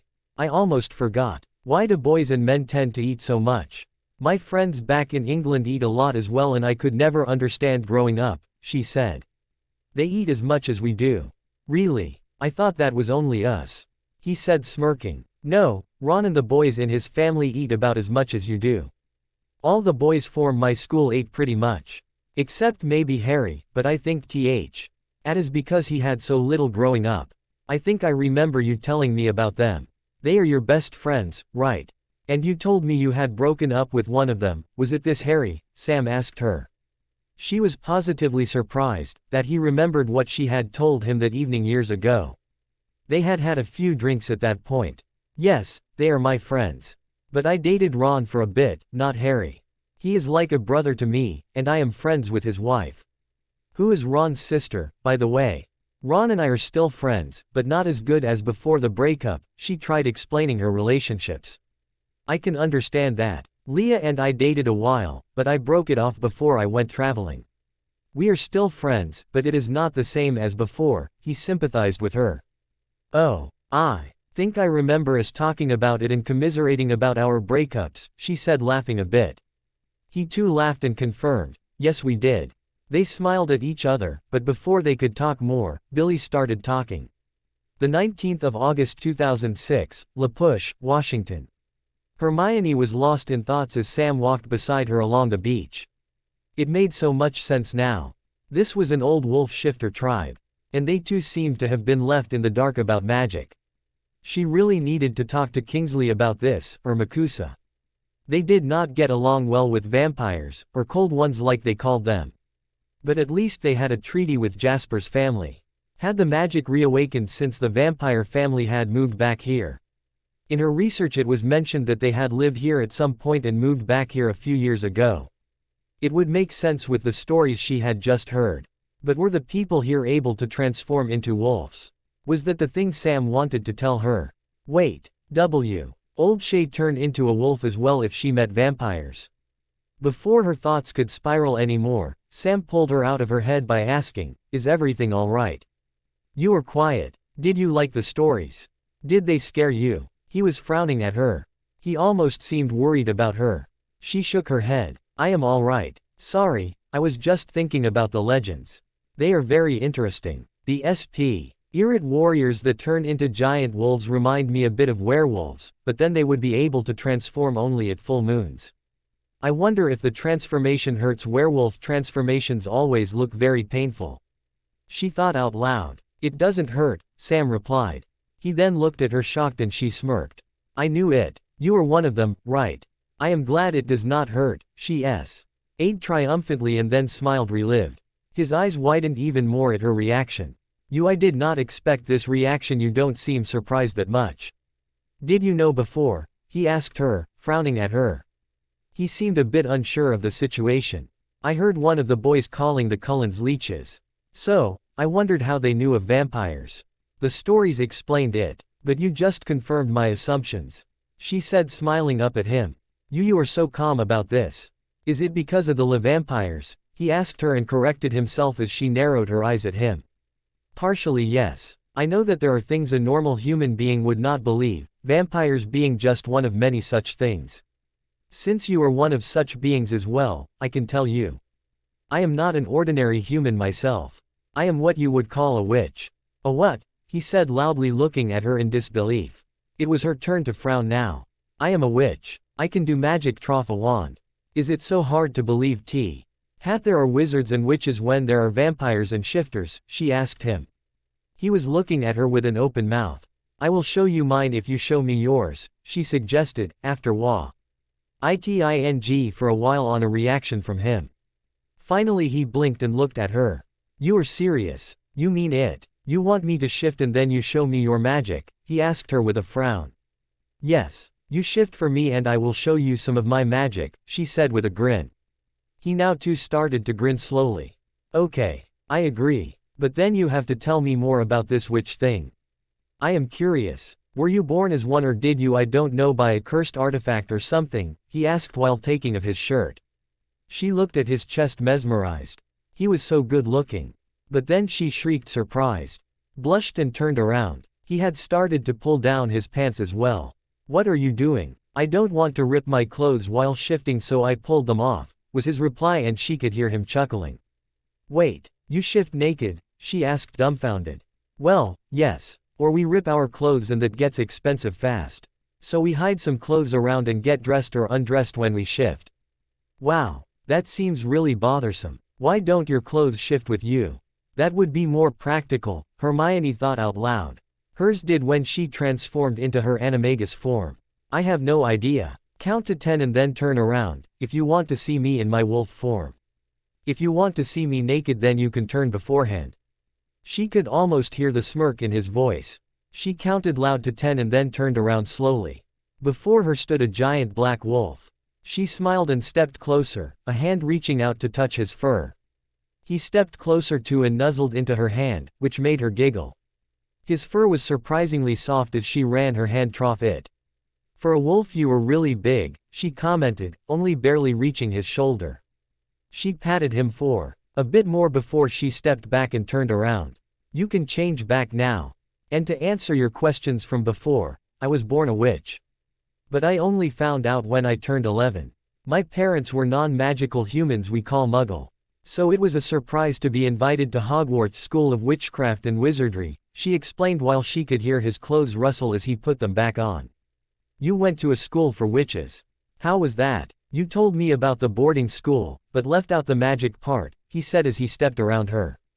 "Yes, and it was magical most of the time.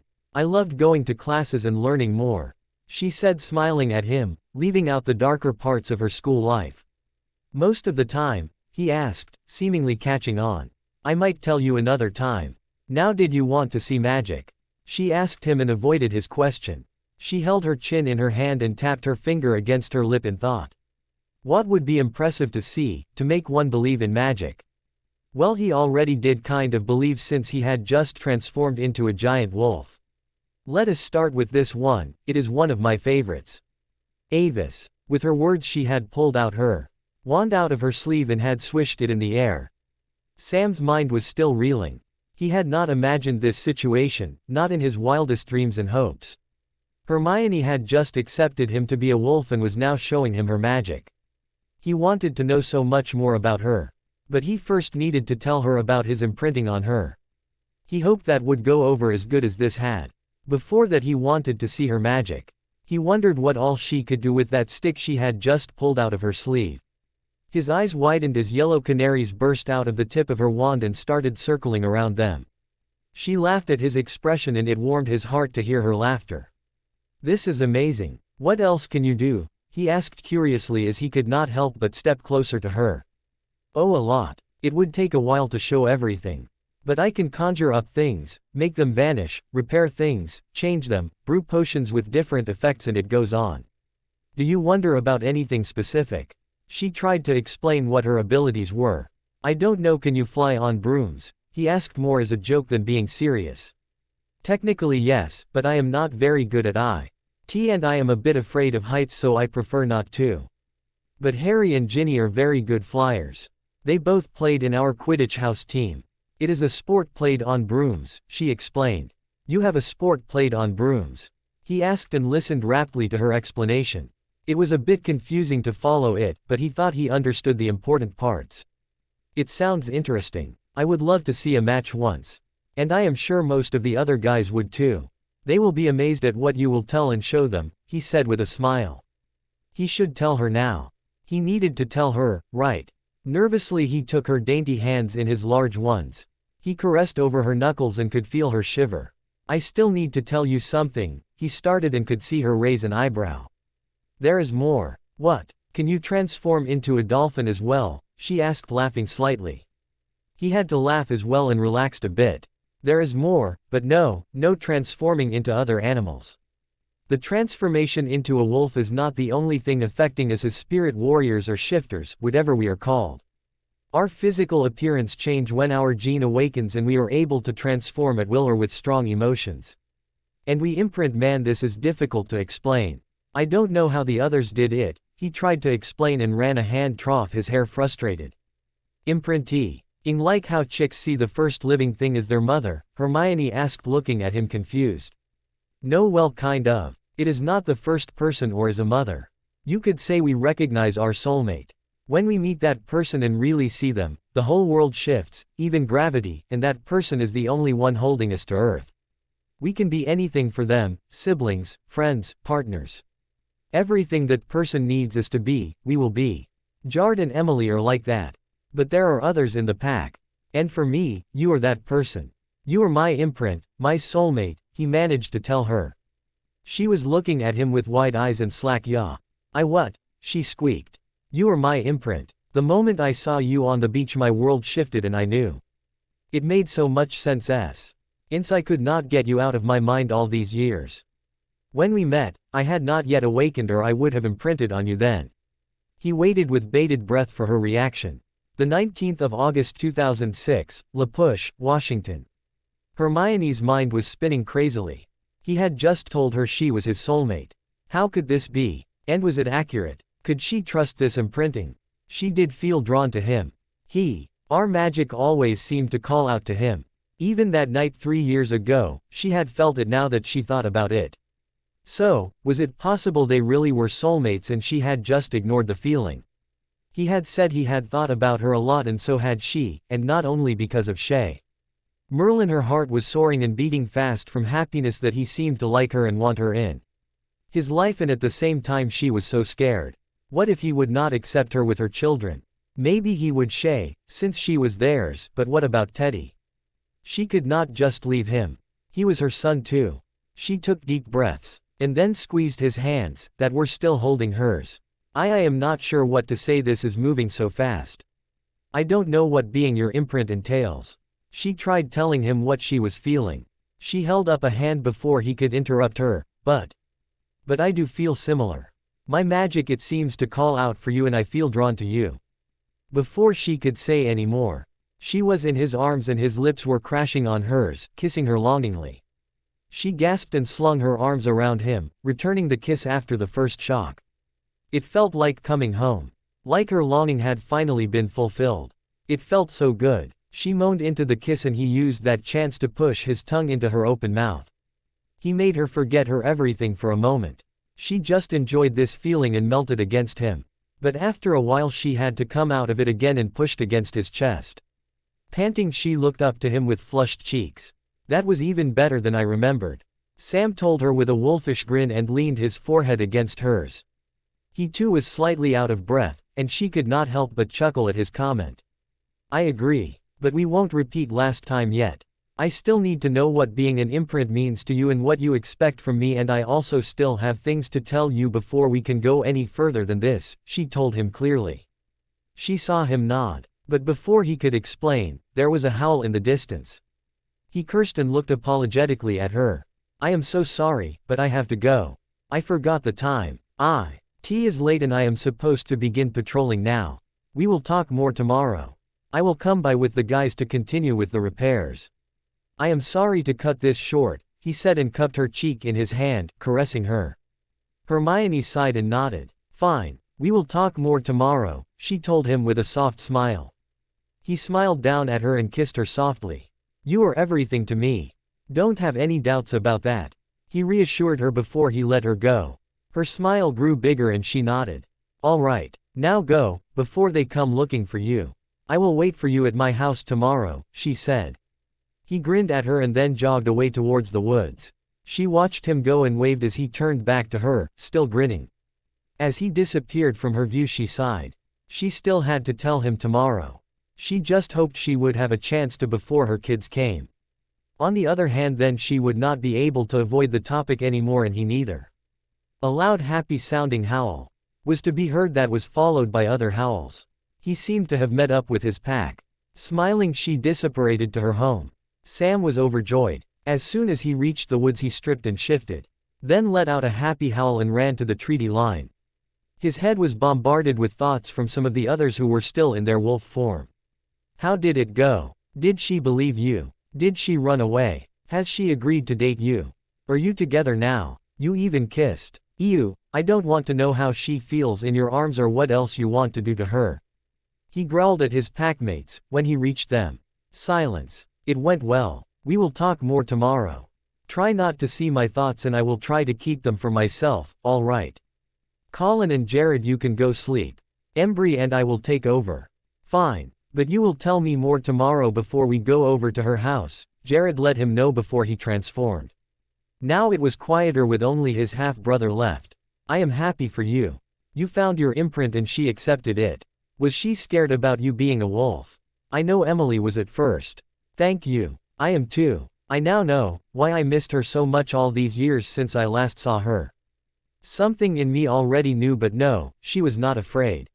She already knew about the leeches and actually pieced it together before I could tell her. I was surprised at how well she took it, he let Embry know.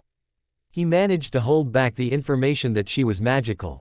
It was her place to tell his pack. He did not want to ruin this surprise for her and them. Let's go patrol. You take the east side and I the west. Embry nodded and ran off.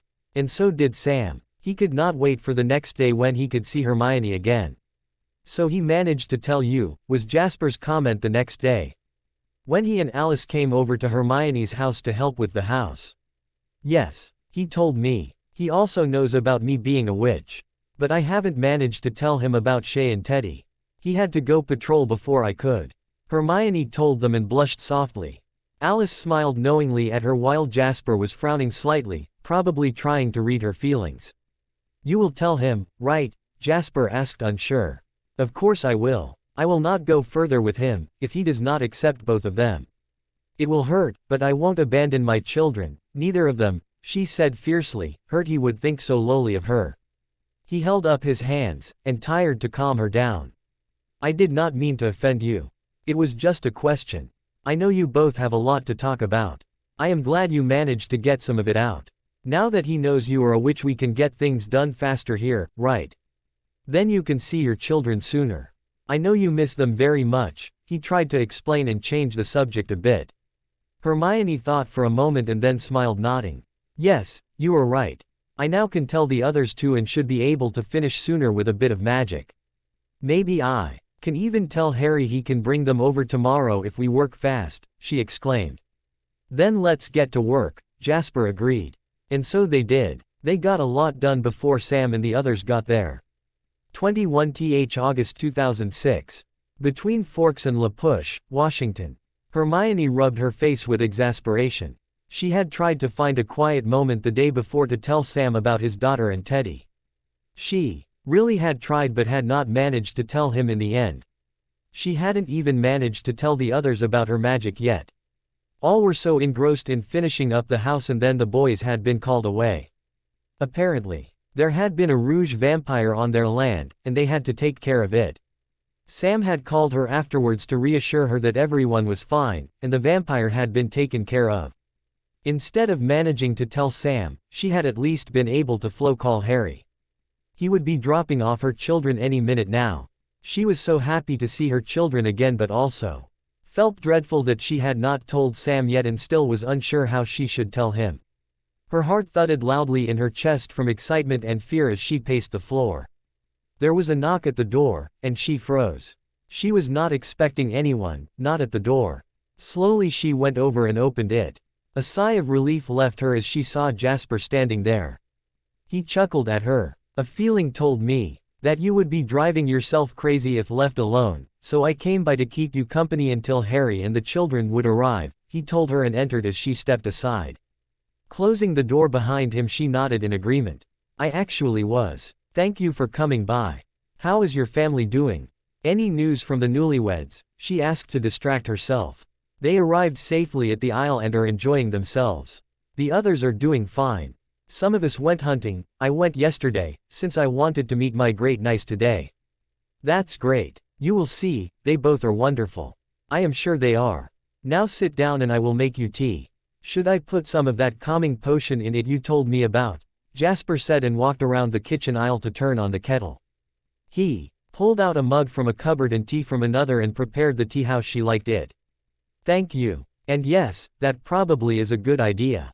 I don't want them to feel how nervous I am when they arrive." When the tea was done, she sat down with the mug in her hands and slowly sipped on it. She had just managed to calm down when there was a loud crack behind the house. "They are here," she said excitedly and jumped up to run outside. Opening the back door, she squealed happily as she saw Shay, Teddy and Harry. "My babies," she called out and rushed to them. "Mommy," both cried at the same time and stopped crying. "Oh, I missed you so much." "We missed Mummy too." She took both in her arms and snuggled them close. She kissed both of them repeatedly until they were giggling and squealing in happiness. "Glad to see how appreciated I am. Not even a hello." Hermione looked up from her treasures and saw Harry grinning at her. "Harry, you know I love you and am grateful for what you have done," she said with a smile and put her children down to give him a hug. "Sure, that is why you decided to move to the other side of the world," he said sarcastically and hugged her back. "Harry, I know.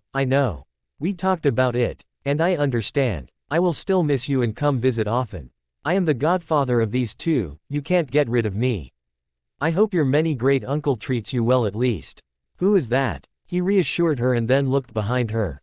Cher turned around and smiled at Jasper. "That is my great uncle, Jasper. Jasper, this is my best friend, Harry Potter. And these here are Teddy and Shay." She introduced them. To her surprise, Teddy began growling and hiding behind her legs as Jasper came closer. "Teddy, what is it?" She knelt beside him with furrowed brows. "He smells bad. Dangerous," Teddy said and continued growling. He also started crying when Hermione wanted to move to Jasper, to show that he was not dangerous, at least not to them. It might be because of his father. He was a werewolf. "No. He smells bad to me too," Jasper explained. "That's probably it. Teddy, he won't hurt you, I promise. He is a good and kind vampire. He is my uncle." Hermione tried to calm down the toddler. I know you are scared and that is okay. Look Teddy, Uncle Harry is hugging the good vampire. He is nice, right? Harry tried to tell Teddy as well and was hugging Jasper now. He looked at the vampire expectantly and Hermione had to hold back a laugh at the picture they made. Yes, I am nice and would never hurt you or your family, little one. I will do everything to protect you. Jasper said, nodding and hugging Harry back. Teddy seemed to slowly calm down and was still hiccuping a bit.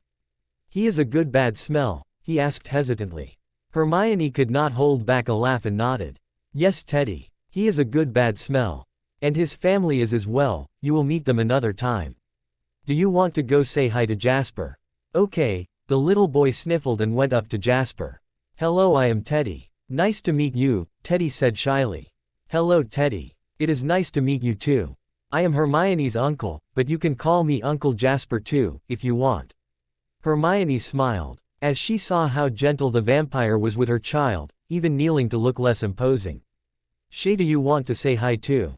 Shay. Where is Shay? Sam was walking along the edge of the beach, some of the guys walking slightly behind him. Jared and Paul were teasing Seth about some girl he'd seen in Forks, while he was lost in thoughts about his favorite person, Hermione. He felt very happy that she too liked him. The day before he had managed to kiss her a few times, even making her flushed and breathless once. Unfortunately, they had been called away in the early evening, right after they had finished the repairs at her house. He had wanted to spend more time with his imprint and have that conversation Hermione seemed to want to have with him. He was unsure what it was about, but it couldn't be that bad, right? She had said she liked him, she knew of his shifting abilities, and he knew of her magic. What could be worse than that? As they neared a cluster of driftwood logs, Sam stopped abruptly. What was that? Did you hear that? He asked the others. All three quieted down and listened. There was a soft crying and sniffling sound. Someone is crying over there, said Jared, pointing towards the logs. Slowly they went closer and rounded the driftwood. Before them sat a little girl crying and sniffling all alone. She could not be older than 2, had russet skin and dark unruly curls on her head. Her eyes were big and brown, glistening with tears. Her lips wobbled as she tried to stop crying. Hey there, why are you crying? Sam asked softly, crouching down to her level. The girl looked up at him. Tear-streaked face trembling with confusion and slight fear. Where did she come from? Jared asked, his voice hushed. She is way too young to be out here alone, Seth added. Sam scanned the beach, looking for any sign of a parent or guardian. It's okay, we want to help you, we won't hurt you, Sam reassured her gently. Where are your parents? I lost. Came to Mummy. Then Teddy crying. I go away. Saw a butterfly. Then was here, no Mummy, no Teddy, no Uncle Harry, she tried to explain with a shaky voice. Okay. Who is your mummy? He asked patiently. Mummy is Mummy, she replied confused. And her bottom lip trembled again. Sam panicked a little, not wanting to upset the little girl more. Don't worry, we will find her for you, he reassured her and picked her up into his arms. Think she wandered off from tourists? Someone's gotta be looking for her, Paul said, frowning. I don't think so, look at her skin. It looks like ours. She should be a child of the tribe. But I don't know her or who could be her parents. Maybe another tribe then, Jared guessed. What is your name, little one? Sam asked the toddler in his arms. Shay longer when Mummy angry. Shay, my name's Sam. This is Paul, Jared and Seth. We will help you find your mummy and daddy, okay. Shay no daddy. Find Mummy, brother Teddy and Uncle Harry. Okay, we will find them. What do you mean no daddy? Don't you have a daddy? The little child shook her head, which made her curls bounce around. Don't have daddy. Only Mummy. Granny Weasley says Mummy irresponsible. She sleep with bad man. So Shay no daddy. She tried to explain as best as she could. Seth and the others snorted at her comment. Sam on the other hand froze. Uncle Harry. Granny Weasley. Weren't they names he had heard from Hermione? Shay. How old are you? Shay soon too, she exclaimed and held up 2 fingers. Sam's heart pounded as he looked down at the little girl in his arms. Her resemblance to Hermione hit him like a tidal wave. The timing, the features, could she be? He bent down a little and took a deep breath near her neck. It was unmistakable. He could sense a mixture of Hermione and himself on the little one. He stumbled slightly, the truth hitting him hard. She was his. Hermione had had their daughter after that fateful night. She had told him she had tried to find him. She had wanted to tell him something. Was this it? Sam, are you okay? Seth asked hesitantly. Yes, I go back to the others. I need to go see Hermione. What about the girl? Paul asked confused. She is Hermione's. What? Came from all three. And I think I am the father, he added quietly. They exclaimed even louder this time, scaring the little one in his arms. I need to talk to Hermione. I will let you know later. Go back, he told them and started walking to Hermione's house. His thoughts were all muddled up and he tried to converse with the small girl. His small girl. His imprint had given him a daughter. He felt immeasurable happiness but also insecure and unprepared. He was a father. But he did not really know how to be one. He knew he did not want to be like his father, who had left him and his mother. His heart hurt at the thought that Hermione had to raise their daughter alone the last 2 years. Suddenly there was a shout, and he stopped in his tracks. Shay, you bad wolf. Put my sister down. There was a little boy before him, trembling in fear but also glaring at him. Teddy, Shay exclaimed in his arms. Confused he crouched down, making himself less imposing. How do you know I am a wolf? He asked surprised. I can smell it. You smell like a wolf. And unlike Shay, the boy said now confused as well. Sam's heart skipped a beat. He had not been expecting this. At least he had stopped trembling and glaring at him. You can smell all that. Yes, I smell lots of things. Mummy says it's because I'm special. Sam's brows furrowed. A 3-year-old with an enhanced sense of smell. That wasn't normal. But he should be used to it by now. He leaned closer towards the boy and took a deep breath, trying to smell him. You are a wolf too? He asked surprised. He smelled like a wolf. But it was a bit different. Less strong than his pack and slightly prickly. Mummy says I'm a metamorph meta something. He frowned, frustrated by the word, and she says I have wolf in me too, from my daddy. From your daddy? Teddy straightened up a bit and pushed out his chest with pride. My first daddy. Mummy told me about him. He was a hero. He was a werewolf. My first mummy was a meta something. I am both. Quote. Sam's mind reeled. At least now he knew that the boy was not biologically Hermione's. He had been confused for a moment there. Knowing what he knew about Hermione thought. She treated him like a son. He called her mummy after all. He really needed to talk to her. Before Sam could say more, Teddy took a step towards him and reached out his arms to Shay. Give Shay back. She is my sister. I am not going to hurt her or you. I promise. You both are safe with me. Teddy looked at him with narrowed eyes and sniffed the air. You smell like Shay. Are you her daddy? Sam blinked in surprise. Damn, this kid was perceptive. He was not sure how to explain the situation. I am not sure, but I think I might be. I need to talk with your mummy, he said honestly. Do you like our mummy? Shay asked. Looking with big shining eyes at him. Yes I do, very much, he told his daughter with a sigh. Does mummy like you too? Teddy continued. She told me she does. Yes, why are you asking? Both children looked at each other and then back at him with large pleading eyes. Will you take care of mummy and be our daddy? Both said at the same time. He almost choked and had to cough a bit. I want to. And I will try my best. But I need to talk with your mummy first. Just then a familiar voice called out, Shay. Teddy. Hermione came running down the beach, her face pale with panic. When she saw them, relief flooded her features and she doped to the ground, now kneeling in the sand. Teddy ran towards her and hugged her tightly. I found Shay, he said proudly and pointed back at them. Hermione's eyes widened as she looked at Sam and Shay. He walked over to her slowly and handed her their daughter. She is ours, he asked quietly. He watched as Hermione started to panic. Fumbling for words, he laid calming hands on her shoulders and looked her in the eyes. Her shoulders sagged and he could see tears filling her eyes. Sam, I wanted to tell you. I was going to, but we kept getting interrupted. I tried looking for you before, but... Hermione, I know, I believe you. We will talk about it, just know that I love you and want to be there for you all, okay? He tried to calm her down and to reassure her. Oh Sam, Hermione managed to let out while starting to sob uncontrollably. She hugged him fiercely and he hugged her back, both the children between them. Mummy, are you all right? Shay asked confused and hesitantly. Yes sweetie. Mummy is just very happy and relieved, Hermione said and wished away her tears with the back of her hand. She looked up at him and smiled softly. We will talk, I promise. Let's go back to the house. Harry and Jasper will worry otherwise, she told them and stood up slowly, Shay in her arms.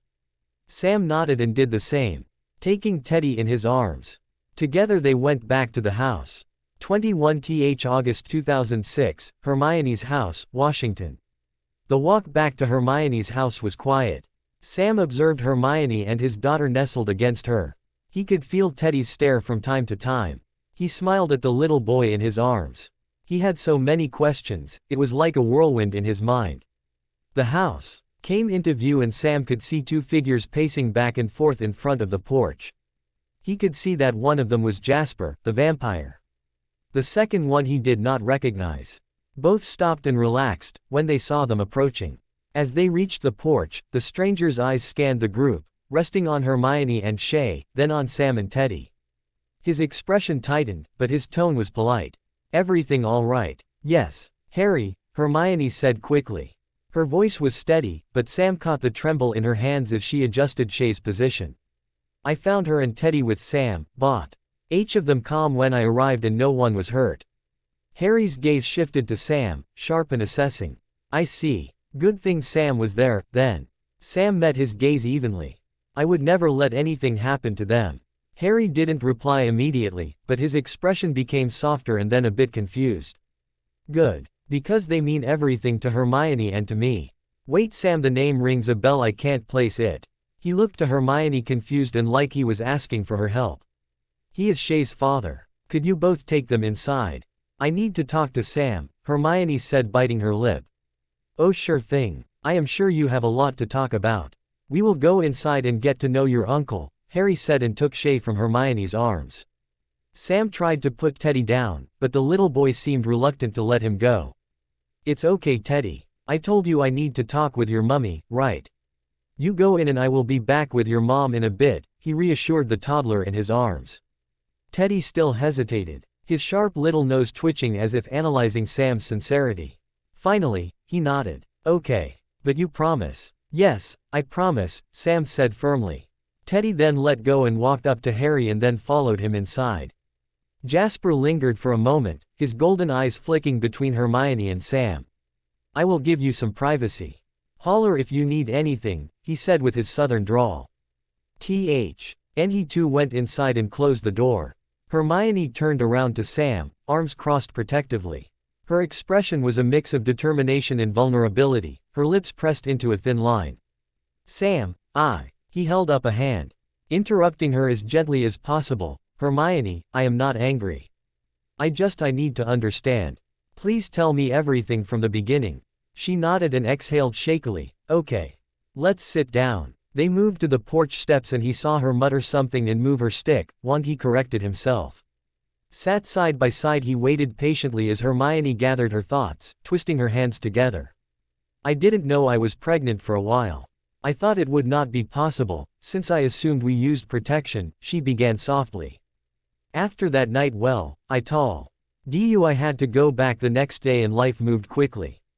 I often thought about our night, wondered how you were doing when I had a break from my duties in England. I even started to look for you. Wasn't until a few weeks later when everything became clear. I thought I was feeling under the weather because of stress, but then someone suggested I was pregnant. I had a test made and it was positive. Everything changed again. Mrs. Weasley was not happy about it being out of wedlock, and she tried to push Ron and I together again. I refused and she became cold towards me. It got better again, but it isn't like before. I had to leave the borough, where I had been living with the Weasleys, my foster family. Fortunately, Andromeda Tonks, Teddy's grandmother, took me in. I helped her with Teddy before, since I was his godmother. Later she helped me with the pregnancy and then with Shay. Hermione took a deep breath before she continued. It was a lot. At the beginning I tried to find you. I wanted you to know and Shay to have a father. But I was not able to. Then the pregnancy got harder, it took a lot of my energy, and I am not sure I could have made it without Andromeda. Then Shay came and I had to take care of her. I just lacked the energy and time to look for you. He just took in what she was saying. He felt sorry that it had been so hard for her and that he had not been able to help her and be there for her. He was glad that this Andromeda she talked about had been there for his imprint. To his surprise he heard sniffles coming from her and he could smell salt in the air. Without hesitation he took her in his arms and held her close to him. "What is it? Why are you crying? Andromeda was like a mother to me, after my parents died and Mrs. Weasley became cold. I really could not have done it without her. After the war and the death of Teddy's parents and her own husband, she took Teddy in and raised him with a bit of help from Harry and me. She was an incredible woman, strong, loving, and fiercely protective. She took me in after I left the burrow and helped me, even after we found out I was pregnant. We took care of each other and the kids. We were a family. But she died 3 months ago. She was killed while I was out in the park with the children." Her crying got worse at that point and Sam just held her in his arms and caressed over her head and back. "I am so sorry, Hermione." He wished even more to have been there for them. After she calmed down again, she continued to speak. "I didn't know what to do at first. I felt lonely. I had lost my family again and I wanted to just have someone I don't know, someone who was related to me. It sounds kind of stupid. But I am glad I researched my family tree. I found Jasper and he and his family are wonderful. Thanks to that I also found you again." She looked up at him and smiled shakily at him. "I did not mean to keep Shay from you, Sam. I promise you, I didn't. I really tried to find you, to tell you. When I saw Seth at the wedding, I hoped that maybe he was a relative of yours. At some point I heard your name from the guys and hoped it was you. Then I saw you at the beach and I felt so happy to have finally found you. But there were so many things to talk about. I did not know where to start and I was scared. Scared of what you would say, scared of your reaction, of your rejection of me and of my children. I swore to myself that I would only be in a relationship with someone who would accept Shay and Teddy." Sam kept holding her and caressing her back in comfort. "I wish I'd known, Hermione. I wish that I could have been there for you and the kids, helped you. But I get that it was difficult for you and also that you were scared. You have been through so much on your own. But you don't have to do it alone anymore. I want to be here for you. And be here for Shay and for Teddy, for all of you and for all of it. That is, if you will have me." He could hear her breath hitch and saw her wide eyes staring at him. "Do you mean that?" "I mean it," Sam said without hesitation and nodded. "I am not going anywhere." "Thank you, Sam," she whispered and leaned into him even more. "We will figure it out together and take things as slow as you want them to," he reassured her. He heard her giggle and saw her smirk. "Slow. We have kids together now. We are kind of doing this backwards. It looks like it. We slept together and had a daughter and then I imprinted of you and then we learned of each other's special abilities. Then we had our first non-drunken kiss. It is kind of backwards, yes," he said chuckling. He saw her bit her lip and look at him. Before she spoke, "I wouldn't mind another non-drunken kiss." He grinned down at her. "I wouldn't mind either," he said and caressed her cheek. Then he slid his hand to the back, grasping her neck and pulled her closer to him. "I discovered liking kissing you," he said with a low voice, almost a growl.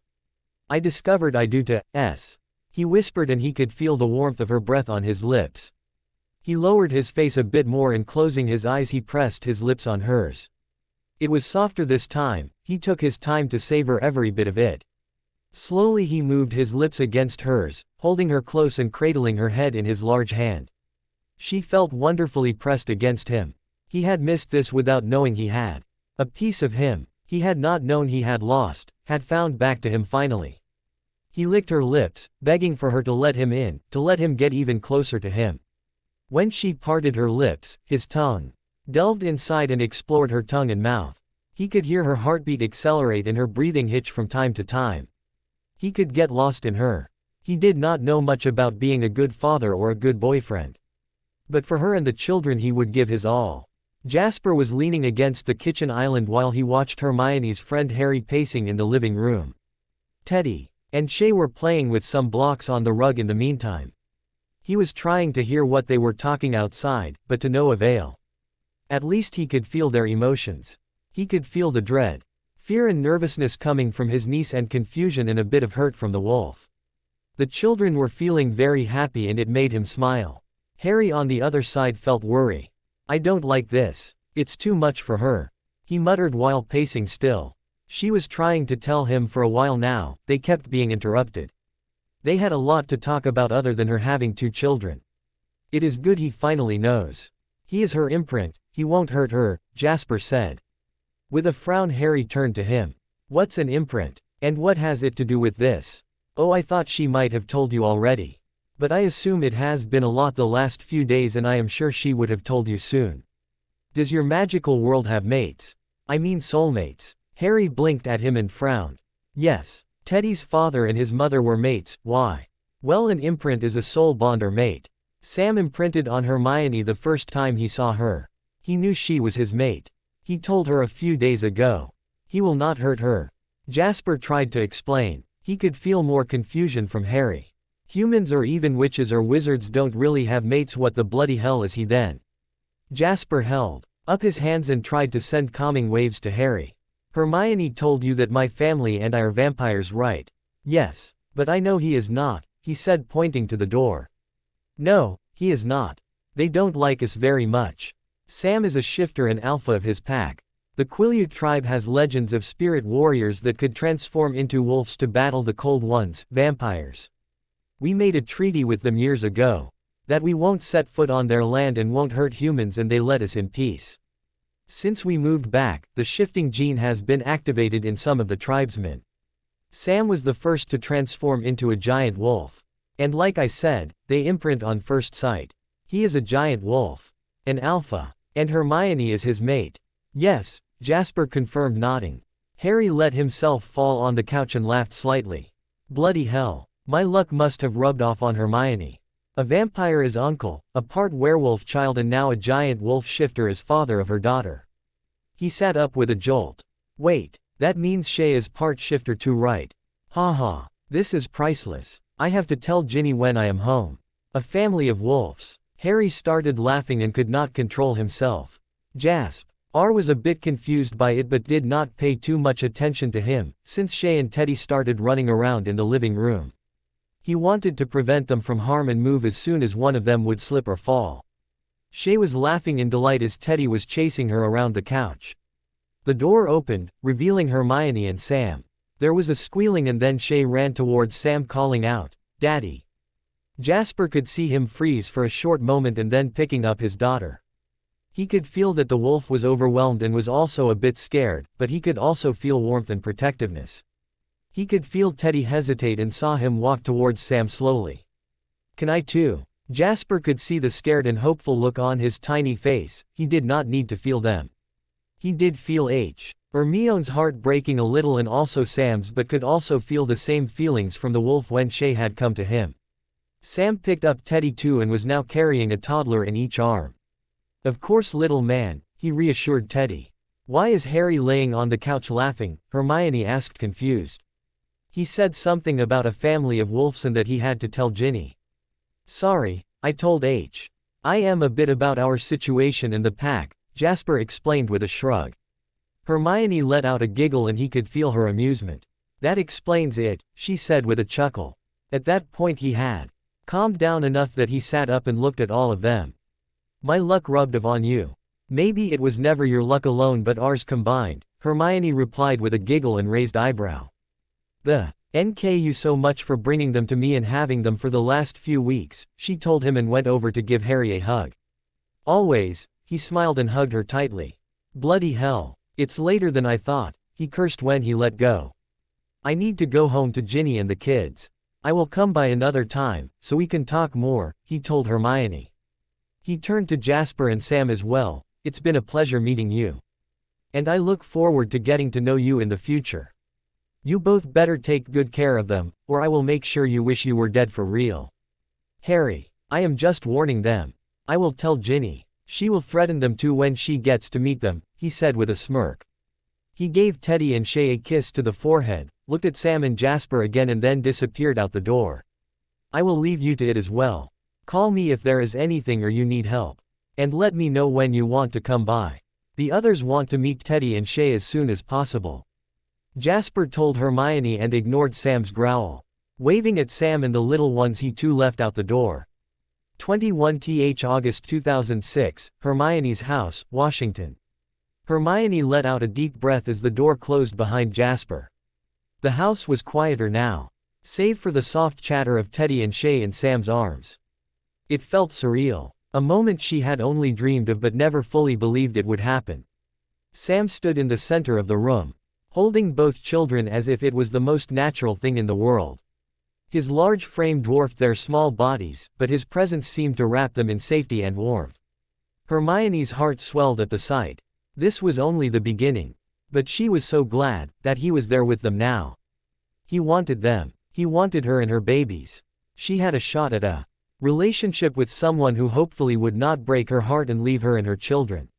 She still felt a bit scared, but now that he knew most of it and she knew about her being his mate or imprint, she felt a lot more secure. She stepped closer, hesitating before speaking. "Are you all right?" She watched him carefully and gazed into his warm, dark eyes, losing herself in them for a moment. She noticed the weight of everything he learned today and squeezed his arm in support. "Yeah, it's a lot, but I am all right. These two make it easier," he said with a steady but low voice and looked down at the children with a soft expression. Hermione smiled, thought her lips trembled slightly. "They are wonderful, aren't they?" "They are, and so are you," he agreed, adjusting Teddy so he could hold the boy more securely. "I want to know everything about them." About Shay's first words, her favorite foods, her little quirks, he said and chuckled softly as he looked at Hermione. "And Teddy's too. He feels like a part of this. I like them." Hermione's heart squeezed at his words, and she had to blink back tears. Sam wanted to be a father for both of them. He wanted to include Teddy as well, and it meant the world to her. "Sam," she began, but her voice broke. She looked away and tried to collect herself. She felt an arm pull her to him and press her into his side. Looking up, she saw that he was holding the toddlers in only one arm, them being small and his arm being large and strong. "Hey, I am not going anywhere. I meant what I said. We will figure this out together. All of it," he told her softly. "Thank you," she whispered, her vision blurry by unshed tears. "But just to let you know, these are happy tears. I am so happy you accepted them and want to try this with me, with us." He smiled and leaned down to her, giving her a peck on the lips before she realized. A faint blush formed on her cheeks and her heart beat a little faster. She could get used to this. She liked him touching and kissing her. A squeal from Shay broke the moment and she squirmed in Sam's arms, reaching for the blocks on the floor. With a chuckle he let the toddlers go play. They started stacking the blocks to an unsteady tower. Teddy helping Shay. "They are good together," Sam observed. Teddy's always been protective of her. He's been through so much already, but he has such a big heart. She stepped closer to Sam and with a bit of hesitation she leaned her head against his shoulder. She felt his arm snake around her and pull her closer to him again, his hand resting on her waist. "I'd like to be there for him too. I don't want him to ever feel left out."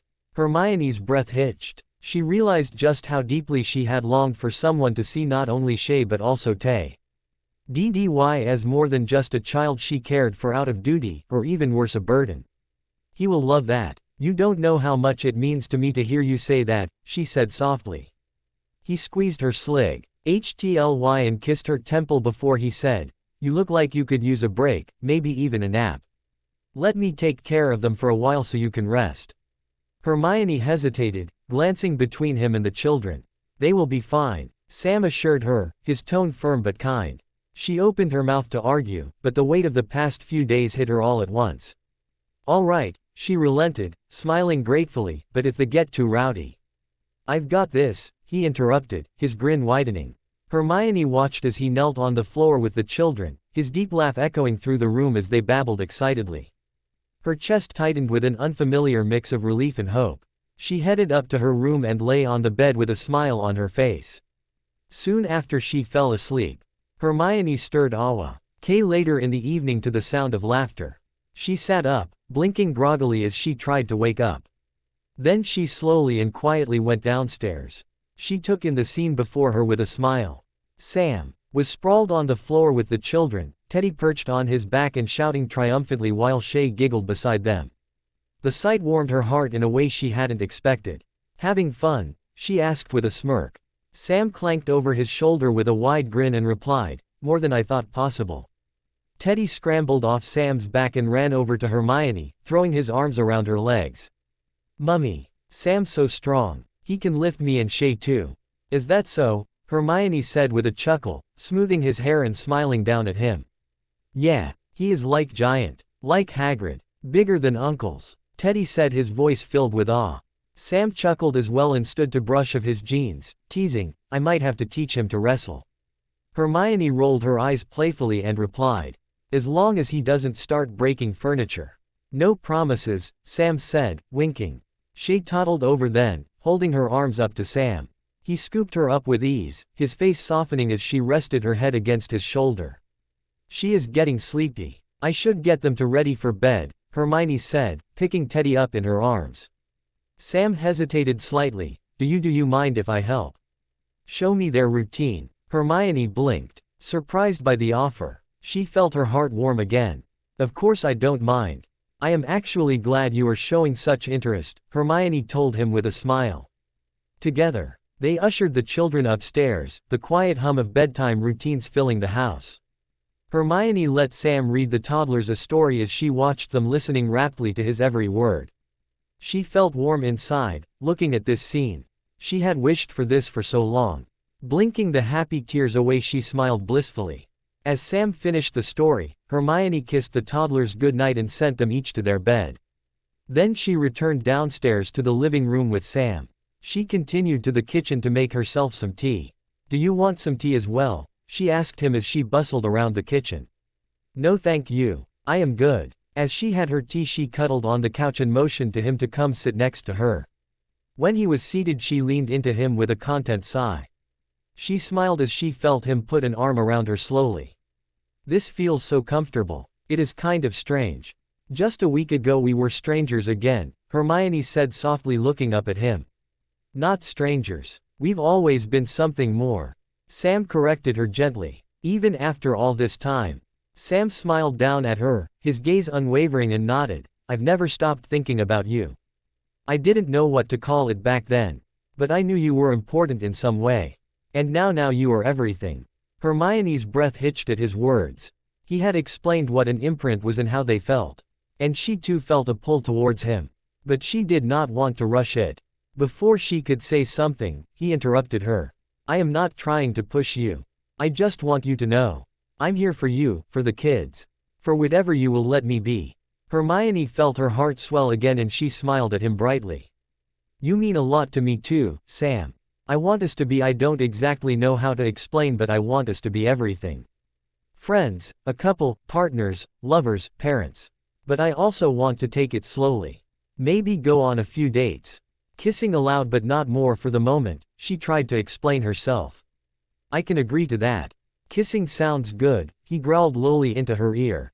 He took her breath away as he lowered his head to hers and kissed her lips for the second time that day.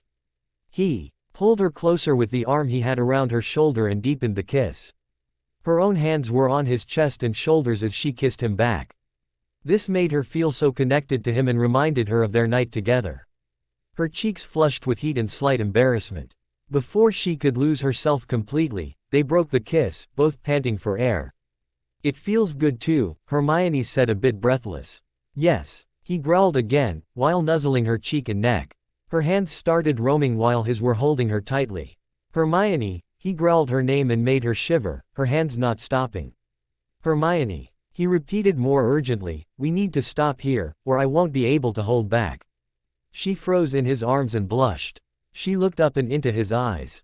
They had darkened from lust and need. Like hers probably had too. Their gazes were locked, and she was drawn to him. Before their lips could touch again, his phone started ringing. He groaned and sat up again, pulling her up with him.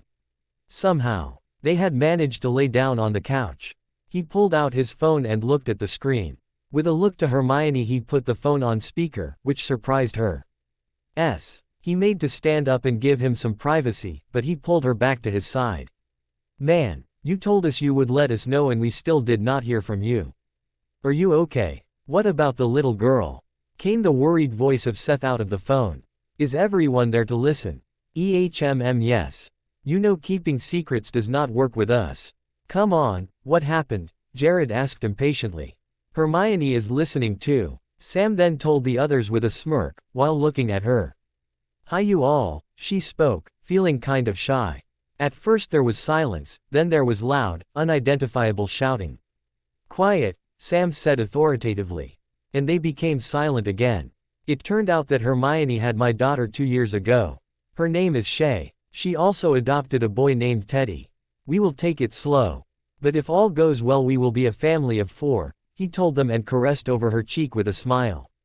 "Congratulations," was heard loudly from everyone. "Thank you. You will meet them some other time. I want to get to know them first," Sam told them. "Maybe not all at once. The children are used to a lot of people, but not so many strangers at once. Come by in pairs in a few days," Hermione suggested. Sam nodded and said, "I will see you tomorrow and we can talk more." All said their goodbyes and then Sam hung up. "Sorry about them. They can get very excited. And worried it seems," Hermione replied and then had to yawn. "We should go to sleep. Could I stay over? I can sleep on the couch." "Sleep sounds good. This was a long day, and the kids will be up early in the morning. If you want to stay, you can have a guest room." After Sam nodded, they went up and readied themselves for bed. Hermione showed him the room he could use. Before she left him, she kissed him shyly goodnight. She would have good dreams tonight, she was sure of it. The 26th of August 2006, Cullen's house, Washington. A few days had passed, and they had already settled into a routine. Sam was great with both children and with her. They enjoyed their time together, even having a little date at her home, while the children slept upstairs. They also had their first argument. She had wanted to introduce Shay and Teddy to the rest of the Cullens family, since they had treated her so well and she had promised them to let them meet. She knew that especially the women were very excited to meet the 2 toddlers. When Hermione had told Sam about this, he almost exploded from anger. He had shouted and paced around the living room, even scaring the children, who had been playing in a corner of the kitchen. Shish. He could not believe what backward views he was spouting about leeches and wanting to tear them apart. She had shouted right back at him, since he was insulting her family and friends. Sam had started shaking at some point and ran out the door, transforming into a giant wolf outside and running into the woods.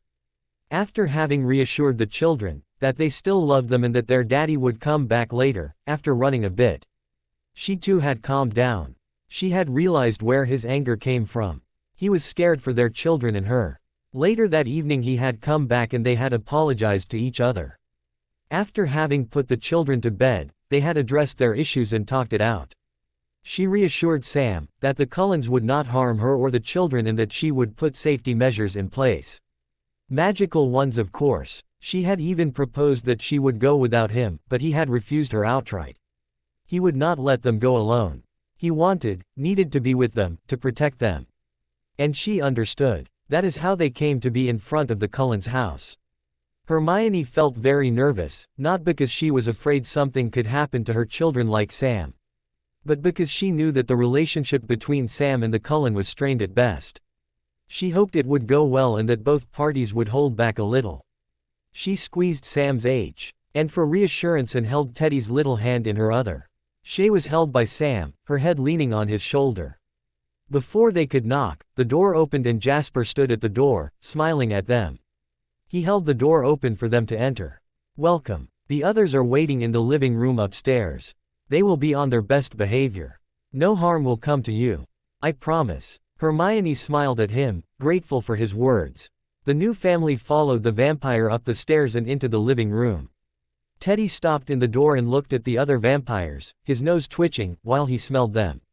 "They are good bad smells?" Teddy asked, unsure. Hermione let go of Sam's hand and knelt beside Teddy. "Yes, Teddy. They are nice vampires. They won't hurt us. They are Jasper's family. He is my uncle, remember?" Hermione tried to reassure him, while she caressed his hair. "Promise, we won't hurt you. We want you to like us. We like your mummy and want to spend time with all of you. I am sure we will like you too." Satisfied, Teddy nodded. "Okay." Emmett let out a booming laugh. "I like this kid already. Want to play a game? Can I, mommy?" "If you want you can play with Emmett. But not too long. You know gaming time is 1 hour a day, not more. Maybe he has the games Uncle Harry has. Go ask him." Hermione watched Teddy toddle over to the big Emmett and she couldn't help but smile. He was so brave. He would surely go to Gryffindor like his father. On the other hand, he was so open to differences that he maybe was more similar to Tonks. She was pulled out of her musings by Alice clapping into her hands, practically bouncing on her feet as she looked at Shay. Well, now that that's settled, can I hold her? His growl was vibrating trough Hermione and she had to put her hand on his arm to remind him not to grip their daughter too tightly. Alice, to her credit, just smiled patiently. She smells like Hermione and like you. I wouldn't harm her, Sam, Alice added gently. Hermione looked up at him and murmured, it's your call. Hesitating, Sam exhaled trough his nose. Then he carefully transferred Shay into Alice's waiting arms. Alice beamed as she cradled the little girl, gently rocking her. Oh. She is so precious. The little girl blinked sleepily at Alice, getting seemingly curious. To all their surprise, she then reached for one of the tiny charms dangling from the vampire's bracelet. She likes shiny things. She has good taste. Rosalie, who had been watching the interaction with a longing gaze, stepped forward, asking to hold her as well. Sam tensed again but then nodded. He stayed alert, not letting Shay out of his sight. Alice then passed the little toddler to Rosalie, who held her in a careful and almost loving way. Hermione had the suspicion that the blonde vampire had an unfulfilled wish of becoming a mother. She hoped having the two toddlers in her life would help her in some ways. A booming laugh went through the room and a happy squeal. Everyone. He looked over to Emmett and Teddy, who were sitting in front of a TV with controllers in hand. The pup isn't bad. I bet you will be really good at gaming. And probably strong too, he complimented the little one. Teddy, always eager to prove himself, puffed out his chest. I'm already good and strong. Sam, who had been watching the interactions, finally exhaled and turned to Hermione. This isn't what I expected. Better or worse? She asked with a small smile. Considering for a moment, he finally replied with a slight smirk, tolerable. Hermione laughed at that and nudged him lightly. I will take that. Thank you, Sam. It means so much to me. Standing on her toes and pulling him down to her a little, she kissed him softly, smiling up to him. As the afternoon continued, the tension that had been present at the beginning of the meeting slowly faded. By the time they left, Hermione felt hope. Her family was expanding and getting along slowly. The end.